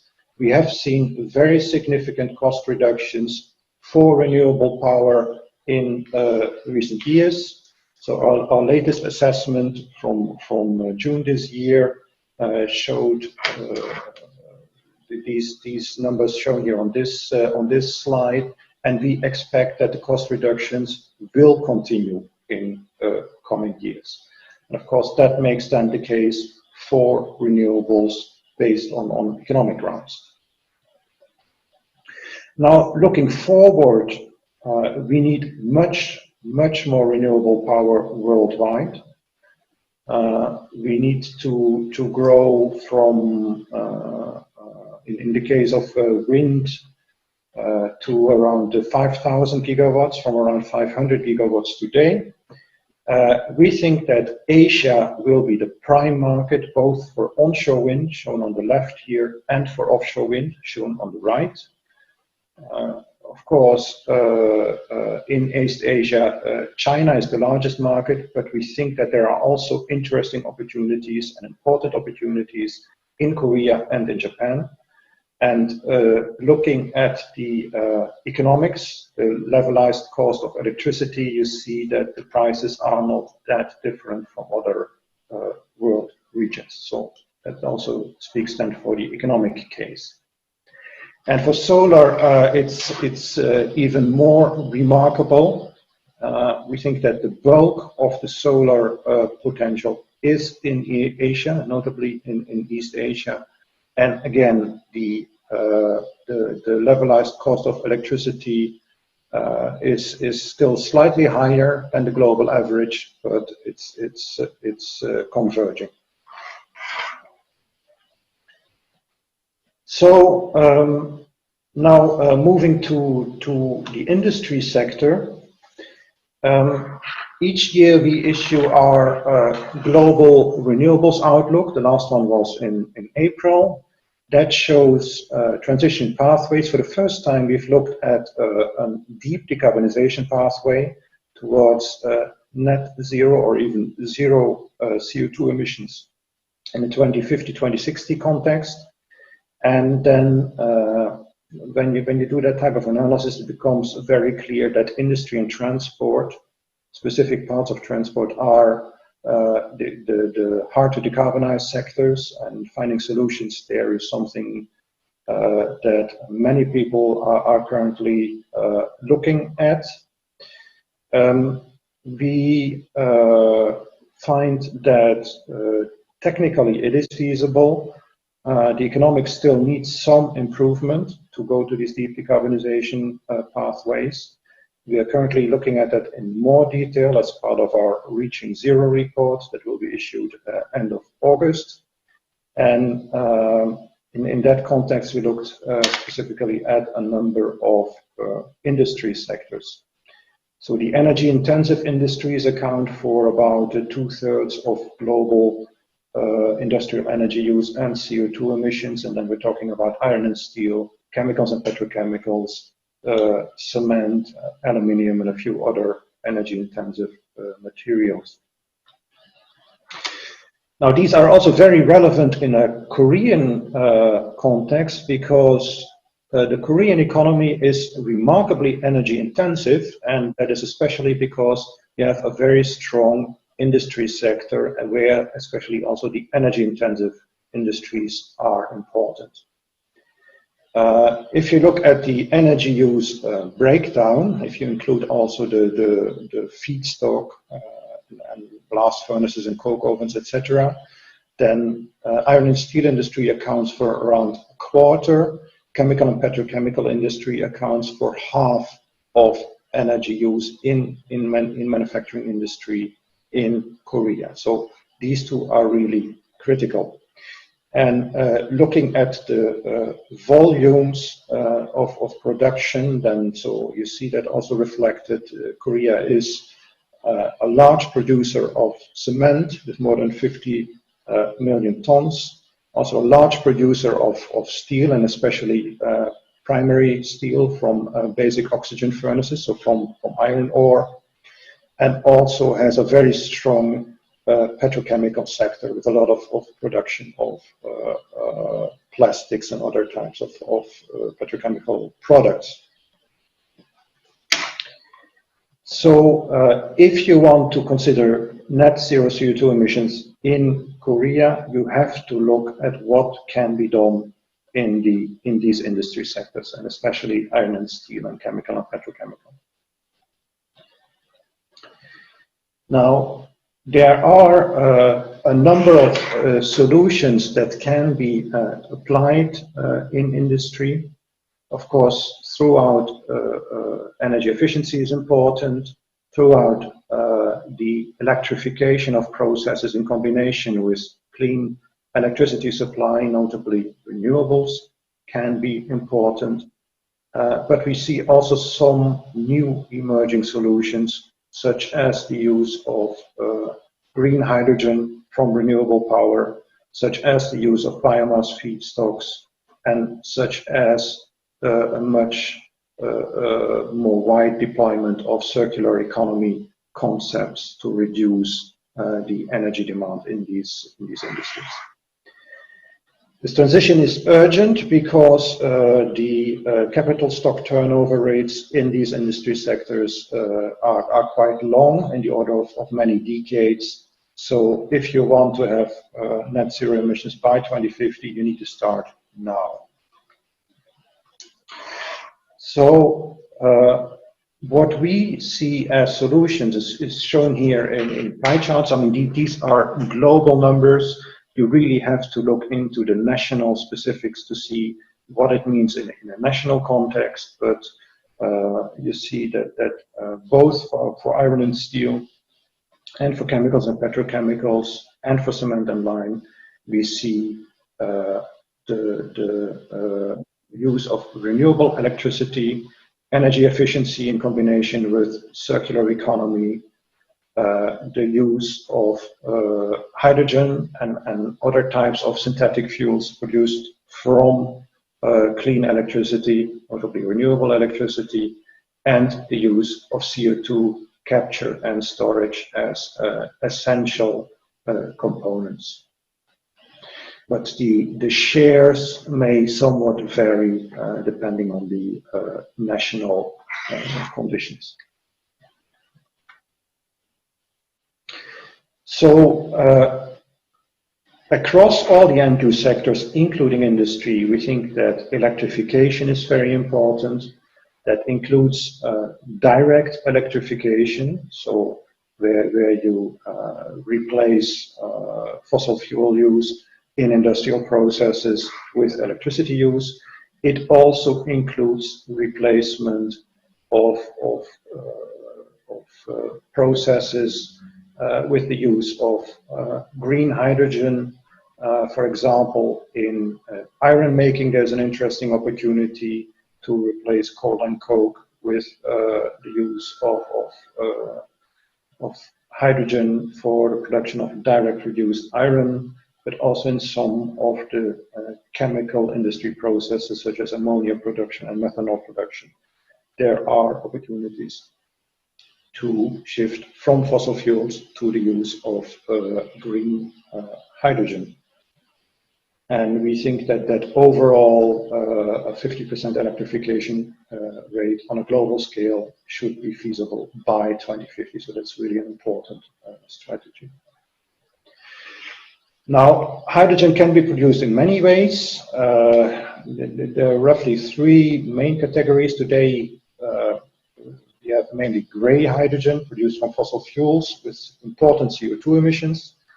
Today, about 1% is green hydrogen produced with renewable electricity, and about 1% is what is called blue hydrogen, fossil fuels with CCS. We think that there needs to be a shift to 2/3 green hydrogen, 1/3 blue hydrogen by 2050, and we think that the total use of hydrogen may double or even quadruple by 2050 compared to today's level. So hydrogen becomes a very important energy carrier, clean energy carrier, because of its ability to decarbonize various end-use sectors, but also definitely industry. And these processes are being introduced as we speak now. So there was an interesting announcement from Saudi Arabia last week that they're going to build now a large green ammonia plant in Saudi Arabia that should become operational in the coming years, and other countries are also now moving in that direction. Now, of course, Korea has a challenge in a sense that it's a densely populated country and a very energy-intensive economy. And of course, the question then is there sufficient space to produce all that renewable energy? Well, there is also an interesting strategy that can overcome that problem, and that is to outsource the energy-intensive process steps. And to give you one example for iron, so today Korea imports iron ore from Australia, and it imports coking coal from Australia. But you could also switch to the import of hydrogen-based direct reduced iron from Australia instead of importing iron ore and coking coal. So such a strategy, you can tap into the renewable electricity potential in Australia. you would still keep most of the value added in Korea. So I think these type of relocation strategies must be considered if we talk about zero carbon emission economies in the coming decades. And the costs look quite affordable at around $70 per ton of CO2. Now, petrochemicals is the other key sector in a Korean context. That is a challenging sector to decarbonize. Hydrogen can play some role, but the bulk of the carbon is in fact stored in products such as plastics, and the CO2 emissions from the use of these plastics is only released during incineration in the post-consumer phase. So ways to avoid fossil fuel feedstock include biomass feedstock and more recycling of waste materials. In both areas there are important efforts. At the moment, economics are the main challenge here, because today it's roughly twice as expensive. So there's continued efficiency improvements are needed, and continued attention for economies of scale is needed to bring these options to the market. One of the main challenges across all the energy intensive industries is how do you ensure that your industry remains competitive, and how do you prevent carbon leakage? So that's also an area where governments need to step in and create the right enabling framework. And in a European context, for example, there's discussion about border tax adjustments to deal with the competitiveness issue. Now, final sector is cement. That's a particular sector because of the high share of process emissions. It's more than half of the total CO2 emissions. So in that sector, CO2 capture and storage must play a role. If you combine that with the use of biomass or waste fuels, then you can also look into biomass CCS, and the combination of the two could yield net zero cement kilns. So, but also circular economy concepts, replacement of feedstock needs to play a role to really get to zero emissions in this sector. It's very much delayed the progress here. At the moment, there's one or two demonstration plans, and that you can compare that to 6,000 working cement kilns worldwide. So there is a big step needed to transition to net zero emissions in this sector globally. Finally, we need an enabling framework. I've addressed a few of the issues of the enabling frameworks in my comments. There is a clear opportunity for a global sectoral approach in industry, and I think that it would be very favorable if Korea and Europe could cooperate in this area. And with that, I conclude my remarks. Thank you very much for your attention.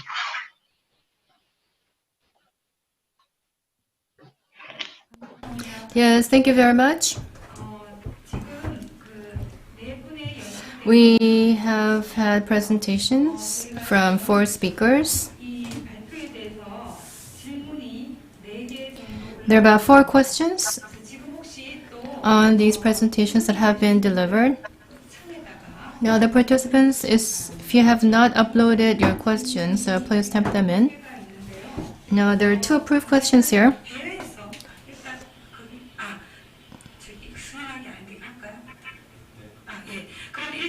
Okay. Wait, please hold on a minute. As for webinar procedure matters, I approve 2. What do I need to do from now on? Okay. Okay, there was the first question that was uploaded. EU Green Deal and overseas Green Deal projects are possible because they're market-oriented policies, but RPS fixed price system in Korea. Is that possible to create a renewable energy market? Because I believe that all policies have to incorporate market policies as well as realistic regulations.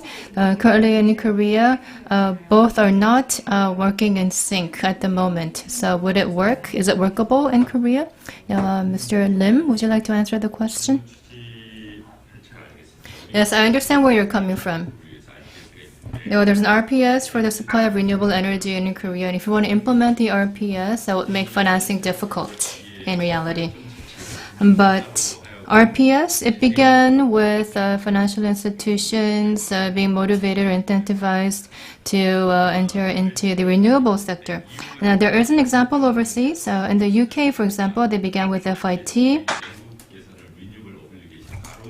and then shifted to ROZ, renewable obligations, and then decided that it's not feasible in terms of financing.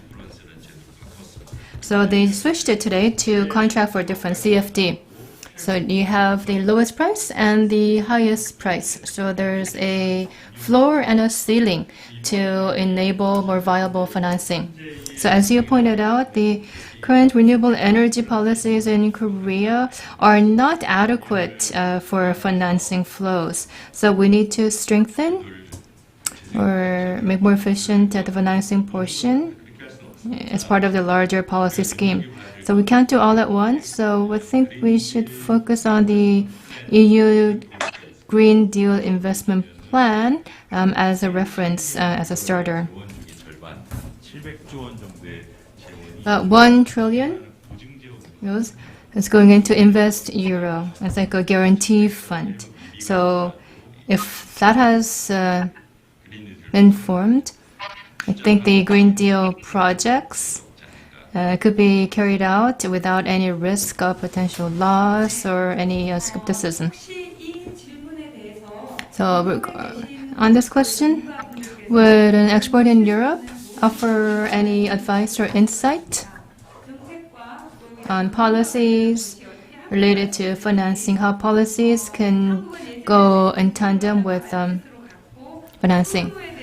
We began with RPS and with currently modifying FIT, but it's not a complete FIT system, feed-in tariff system.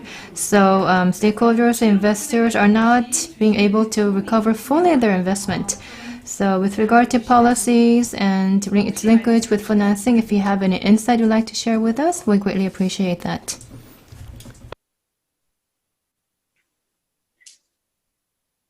I'm trying to understand. I'm not sure I got the whole question.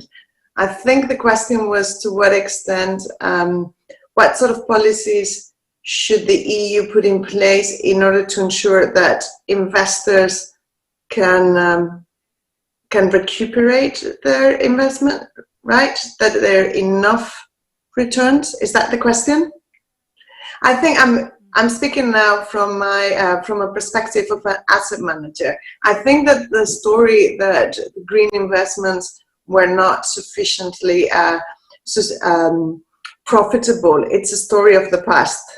I think that what we have seen in the last few years, it's an incredible drop of the cost of renewables, the price of renewables, to the extent that today in some regions and in some areas, some of the renewables, and I'm sure Dolph has a lot to say about this, can be even more profitable and are the most profitable energy source. You know, that has been the case, for instance, in Chile with the solar. It has been the case of onshore wind in some regions and so forth. In fact, what we see is that when we analyze the oil and gas sector, what we've seen is a decline on demand, irrespectively of the crisis and of the crisis, and an industry that it is at its crossroads, and that has made some of the CEOs of some of the biggest oil and gas companies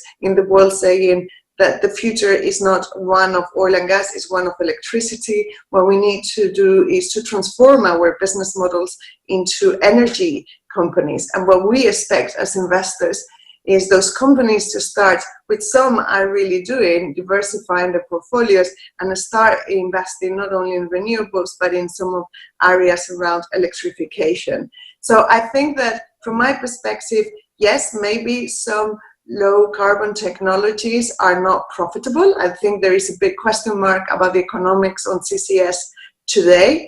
But generally speaking, low carbon technologies, many of them are becoming more and more profitable, and definitely it's not the case of most renewables. With that, I pass it over to Do. Yeah, thank you very much. I mean, maybe to add, I showed some of the cost numbers also for Korea and the region, and they looked quite in line with what we see globally. And so we see that costs have come down to a level where renewables are, in many places, the lowest cost supply option. Of course, in a Korean context, probably rooftop PV and offshore wind are the two key ones. The cost for offshore wind are still a little bit higher than what it is in Europe. But I'm sure as the industry grows, cost will continue to come down very fast. What we see, we are just completing another study looking at the G20 and the cost differences between the countries. And what we see is that economies of scale are important, but also you need to make sure that there is not too much red tape in the enabling framework. If you have very long planning procedures, if you have uncertainties in your approval procedures, that drives up the cost of capital. So if you can streamline that a bit, it really helps also in the transition.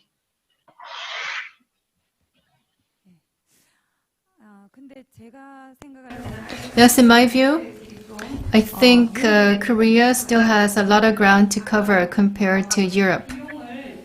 We talked about cost, there was a comparison. Korea's cost structure is still higher relatively.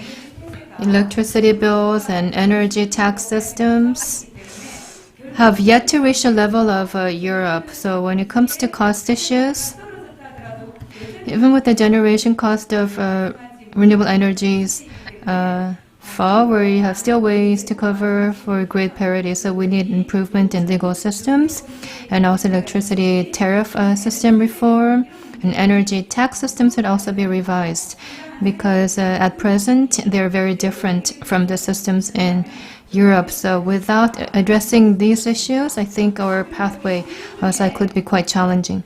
Now another question here is actually the last question that was uploaded. So question about Europe.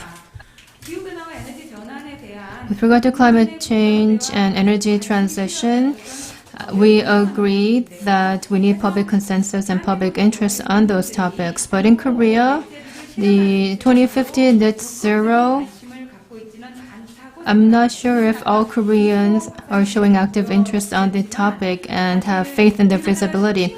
Dr. Lee talked about in his presentation earlier. If we ask the Koreans if they feel that climate change is serious, well, the Korean people would answer, according to Gallup polls, say that it is serious, as much as those people living in other countries. But in Korea, there are also other issues and problems aside from climate change. There's issues of economic development, employment, low birth rates, aging populations, unification or peace on the Korean Peninsula. If you look at these other wider issues and challenges, the relative severity or the priority of climate change is actually further down the list to 7. So what are some of the ways that we could further incite or encourage the public to show more interest on this topic? In Europe, what sort of interest are they showing on this topic, and how were the countries in Europe able to muster public support and interest in this area? The Green Party, they account for about 10% in the parliament, and in Germany, the Green Party in 12 states have established a coalition with the other parties thus garnering greater momentum to implement policies quite efficiently. But the situation politically is not the same here in Korea. Of course, there are historical pathways that differ, and the level of industrialization, the perception on environmental issues, the history and the cultural mindset between the two regions are different. Given that, however, we believe that in order to incite greater interest on the topic in Korea, we should learn from the example of Europe. That is why I'm asking this question to the speaker. So the people in Europe, what's their interest in climate issues like? And to establish that high level of interest, what sort of policies or campaigns or efforts were effective to bring about that result?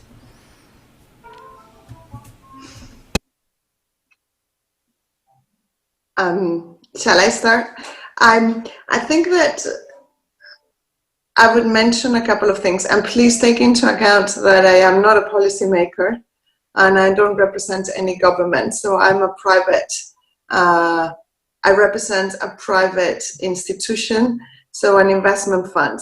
So please, my take is that awareness in Europe, and if we were to, and I know there are multiple polls that have been done, and the results would vary also from country to country, but also depending on the personal conditions of the people that respond. But I could say that climate change, grossly speaking, is high up in the agenda.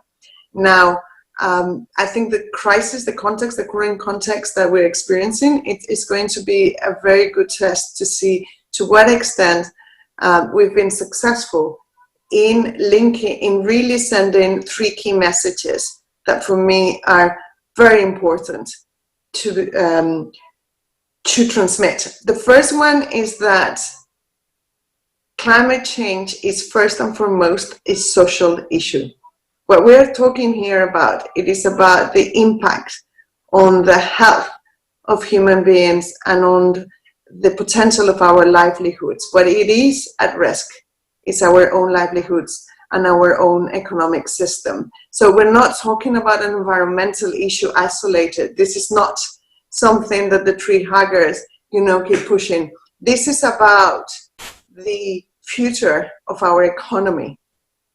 And what, for me, it is obvious, and what BNP Paribas Asset Management has sent the message very strongly, is that if we want to ensure, our pensions in the future, if we want to ensure, future returns, we need to transform our economic model. And we need an economic model that is low carbon, that is environmentally sustainable, and is much more inclusive.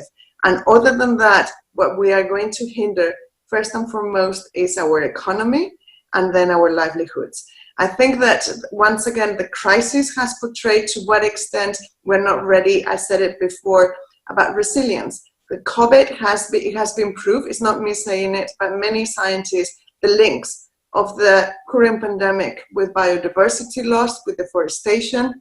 So if we don't address these issues, we are going to really suffer, and our health, will suffer as well. And I already made that point. So the first thing is to make really people aware about the importance of climate change from a social and economic perspective. The second point is that if we look at job creation in the past and the potential of job creation, the biggest areas of growth is particularly on low carbon technologies, and on the green is, the future growth story is green, and it's in these areas and where future growth and the most potential for job creation comes about. What we are experiencing, and here is the angle probably that I know best, as investors, we analyze all the sectors of the economy.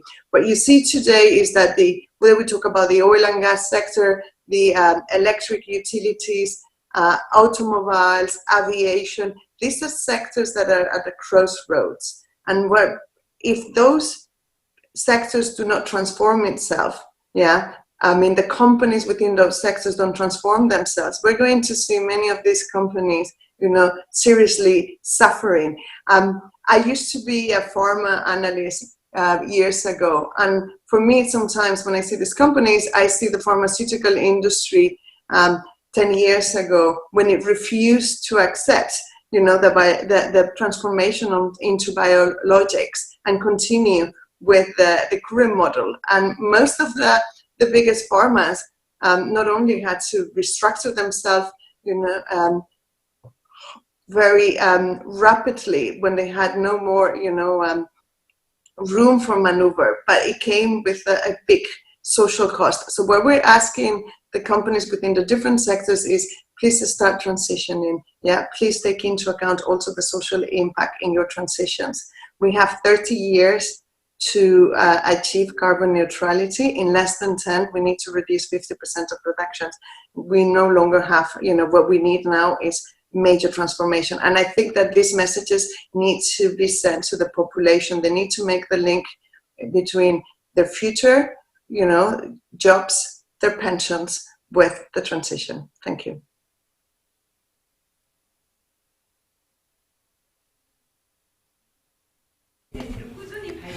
Thank you. I think a lot of experts in Korea, we deliver the same messages, but those messages do not really resonate loud in Korea. But I appreciate your comment. In overcoming the COVID-19 crisis, yes, together with the economic challenges, we also have to think about the ecological issues and also how COVID-19 is related with climate change. And we are devising some messages and trying to deliver these messages, but somehow the society doesn't really resonate loud in our society. And now the Mr. Lim, he has a question. So I would like to give him the opportunity to raise the question. So I would like to ask a question to Helena Vines Piastes. So you talked about the EU's green financing initiative, and I hope that the Korea could be part of the EU's sustainable financing platform. My question is, how Korea can create momentum for green financing? I would like to hear about your advice for that. Yes, I know that there may be some limitations in understanding of Korea's situation, but if you could offer some advice, then I will highly appreciate. And also the BNP Paribas asset management firm, it has the subsidiary in Korea as a form of joint venture. So what kind of activities do you have in Korea, and what's your plan for the Korean market? Well, so on the first question, I have to recognize that my knowledge, I don't feel fitted to provide any specific comment or advice on the Korean economy, on the Korean financial sector, because I am not, that's not part of my role. I head the policy on sustainable finance and stewardship, which means the voting in companies and engagement with companies. So I will refrain myself to answer you by telling you about what have been probably some of the key factors for success in Europe. Yeah, I mean, and success within inverted commas, because we are working on it. Yeah, I think that we will be able to say whether or not it has been successful in a few years' time when we look back, and we can see whether or not the policies and the roadmap has been successful. I think one of the first thing of the matters, and I mentioned it in my presentation, is that for the very first time, the agenda was driven by the Treasury. So in the case of the case of Europe, by DG FISMA, which is the equivalent of the Treasury. So it was what we had seen in the past is most of the policies were either coming from the environmental type of ministries, or they were coming from the Treasury, but they were isolated and they will target one actor or the other. The sustainable finance strategy, when it became really powerful, is because it was driven by FISMA, and it was not only FISMA, even if they drove the agenda, it was in coordination with other DGs, so environment and climate, and now the next renew with energy as well, and at the same time based with the ecosystem of EU institutions, which includes the European Investment Bank, the European Environmental Agency. We've seen the fantastic declarations of Madame Christine Lagarde with respect to the European Central Bank. So I think that if not knowing your structure, it needs to be driven by your treasury, but in conjunction with that ecosystem, that financial ecosystem. The second point is that the Commission did not sit on one corner and develop the strategy. It invited experts to help them develop. And those experts were representing the different stakeholders of, in the economy. And I think that for us, BNP Paribas, having been part and still being part of this process has been incredibly useful, because we have learned also on the way, and we have been able to start implementing some of those policies. So I think that getting that buy-in from the industry, it's really important, And thirdly is that it was comprehensive. There was a system approach or a perspective put into it. What I mean by it is that we don't look at companies, what they can do under different sectors, then asset managers, then asset owners, then banks, Everything was within one whole strategy. And we still need to do a lot of work in even improving even more, that there's full consistency, not only within the strategy, but also, and this is the work the Commission is doing right now, is how can we ensure that in this case, the taxonomy, that the current policies, and regulations are consistent with that taxonomy. There needs to be consistent across the board. This is one thing that's really important for the financial sector, is that we like visibility, clear objectives, but also consistency across the board. So we still need to do quite a lot of work. One of the things that we keep saying is that we need clear pathways on the coal phasing out of the different countries. And we need to stop subsidizing fossil fuels. I think that those are some of the inconsistencies. Today, the energy tax regime in Europe, it's not consistent with the objectives. So I think that there needs to be, that, and a lot of the work on that needs to happen. So I hope with that, I gave you some ideas on how to move forward. Thank you.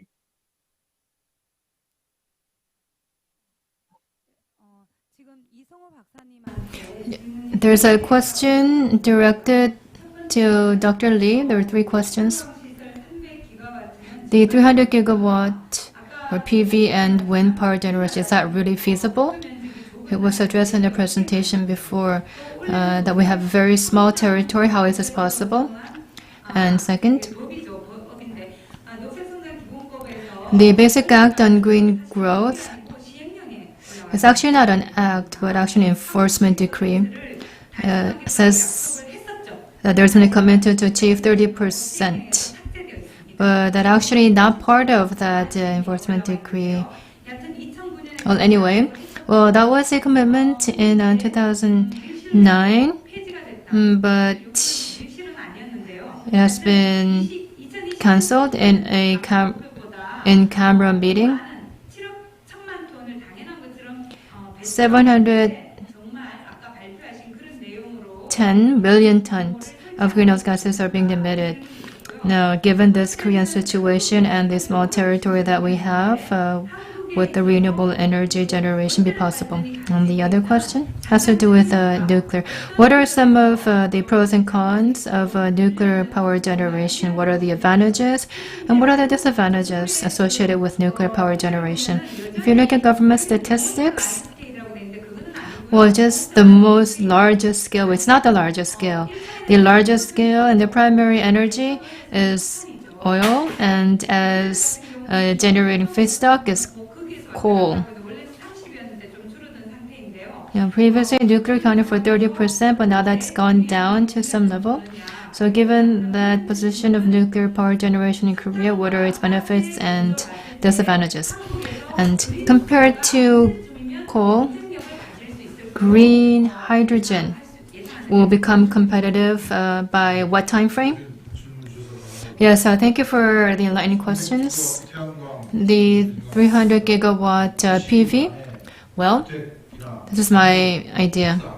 There are houses, rooftops, and other untapped land. I think we were able to get that kind of level of power generation. We have the space. And farmland is over 17% of our national territory. And those that have to be conserved and preserved, it's about 7%. And the remaining can be used, and half of that is non-arable land. So if you do the math, the total of 1/17 that could be allocated for renewable energy generation. And also there's forest land that can contribute to the space. So the space element, it's sufficient.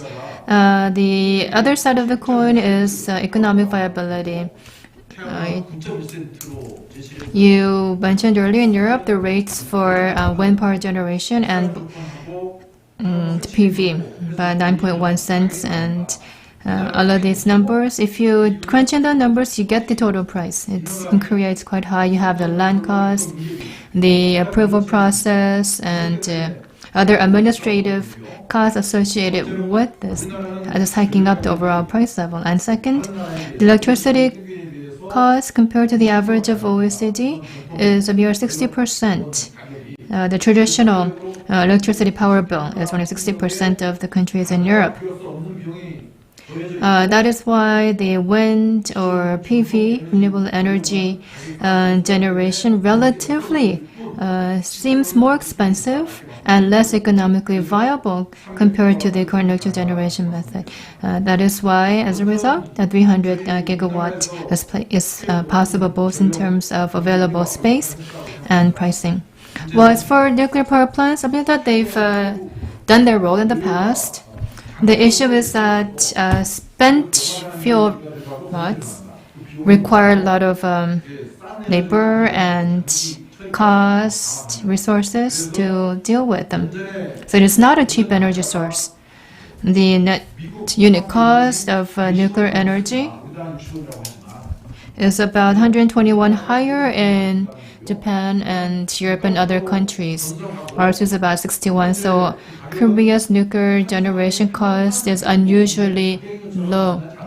The utility companies, the price that they sell at is not the actual cost involved in generating that. So if you look into the details of how the number is generated, it's not a cheap energy source.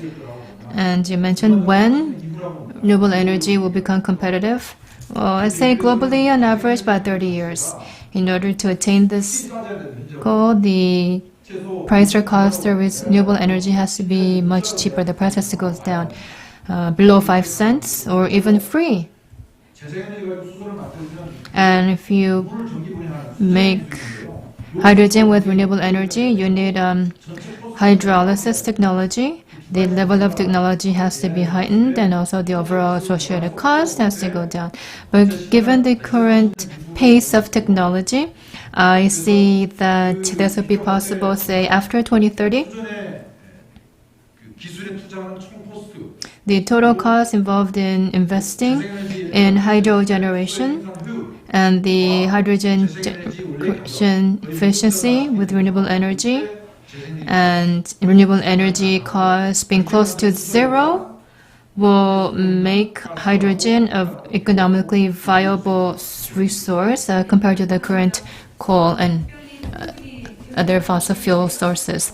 Thank you for that. Hope that answered your question. If you need more information, there are a lot of materials that are on our website, so please refer to them. And we look forward to future discussion areas. A question wasn't given to Mr. Dolph Gierlin, so let me ask one to you. So yes, Korea does have a very energy intensive economy and structure, so it's very difficult to achieve net zero.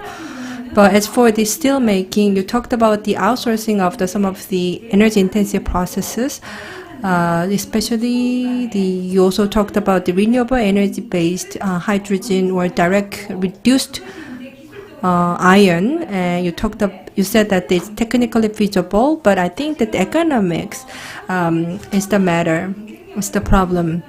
So so the Korea steelmaking industry, we do have a strong competitiveness because we do have a massive scales of economy with the low cost.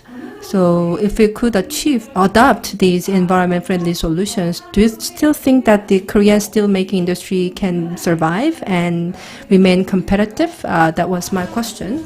And also, during your presentation, you said that the energy guzzling industry, such as the cement and the steel and also the petrochemicals, you showed us the CCS, and CCS actually represented about 25%.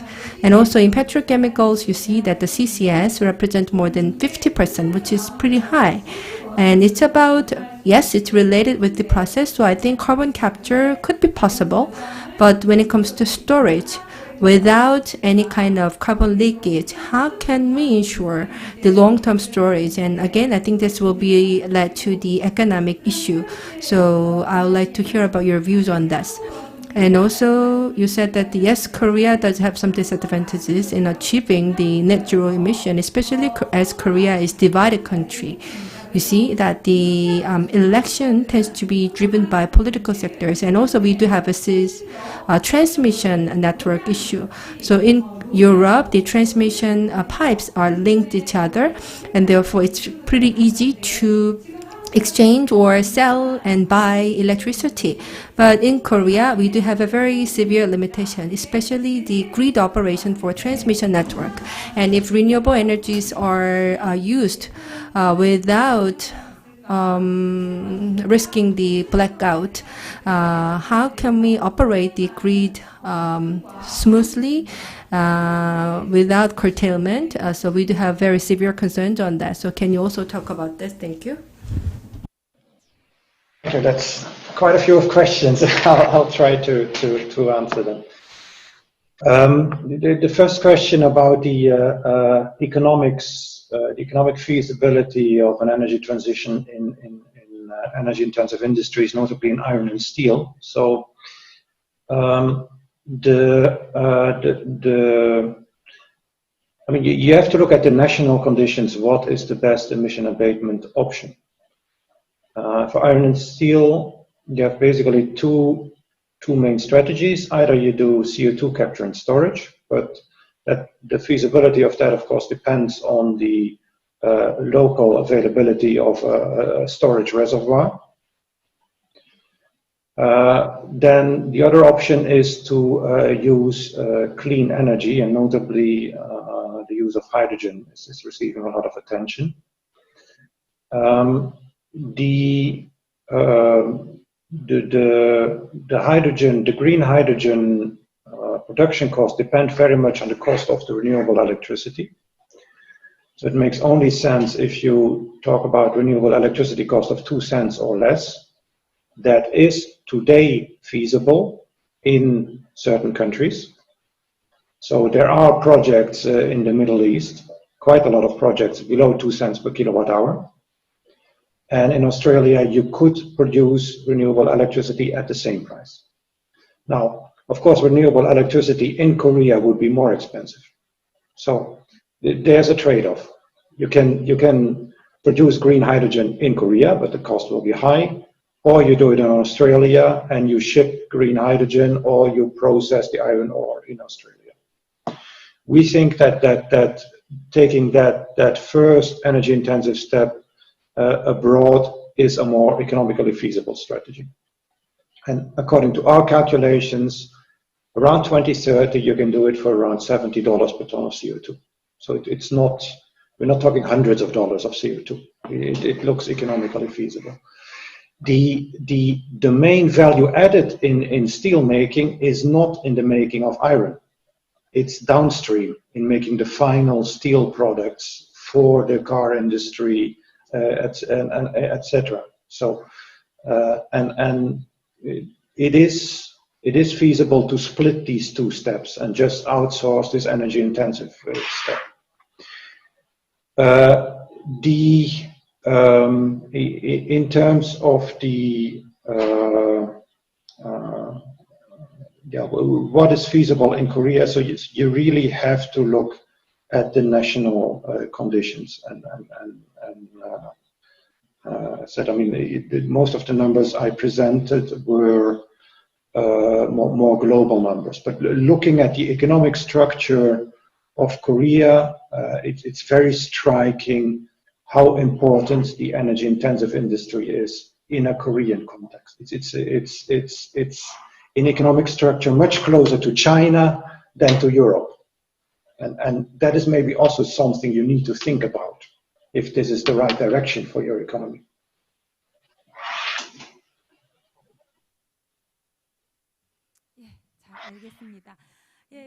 Yes, thank you for that. I think we're almost at the end of our scheduled time. The two topics that we have prepared today have been shared by over 100 people that is joining our webinar today. We believe that this will contribute to enhancing awareness and interest in net zero emissions among the public here in Korea, and as part of an important pathway to coming up with effective ways to achieve this goal. Now, EU started ahead of us on the pathway to net zero emissions ahead of Korea, so there are a lot of lessons to be drawn from the EU precedents and example. So we believe that we could cooperate on a bilateral basis to make the pathway more comfortable and feasible. There are a lot of opportunities, but still there are a lot of challenges and tasks that await resolution. So let us join hands and exert greater effort to achieve this target. And there are also countries that lag further behind compared to Korea, and in turn, we would like to share our successful experience in the future with those countries. Now, with that, I'd like to thank the four presenters for your participation and all of those attendees that have joined us online. On the next occasion, we hope to meet you with another interesting topic so that we could put our heads together to come up with insightful solutions and ideas. Please stick with us in the Transition Forum, and I want to thank the EU Korea Climate Action Team for your efforts. Thank you very much, everyone.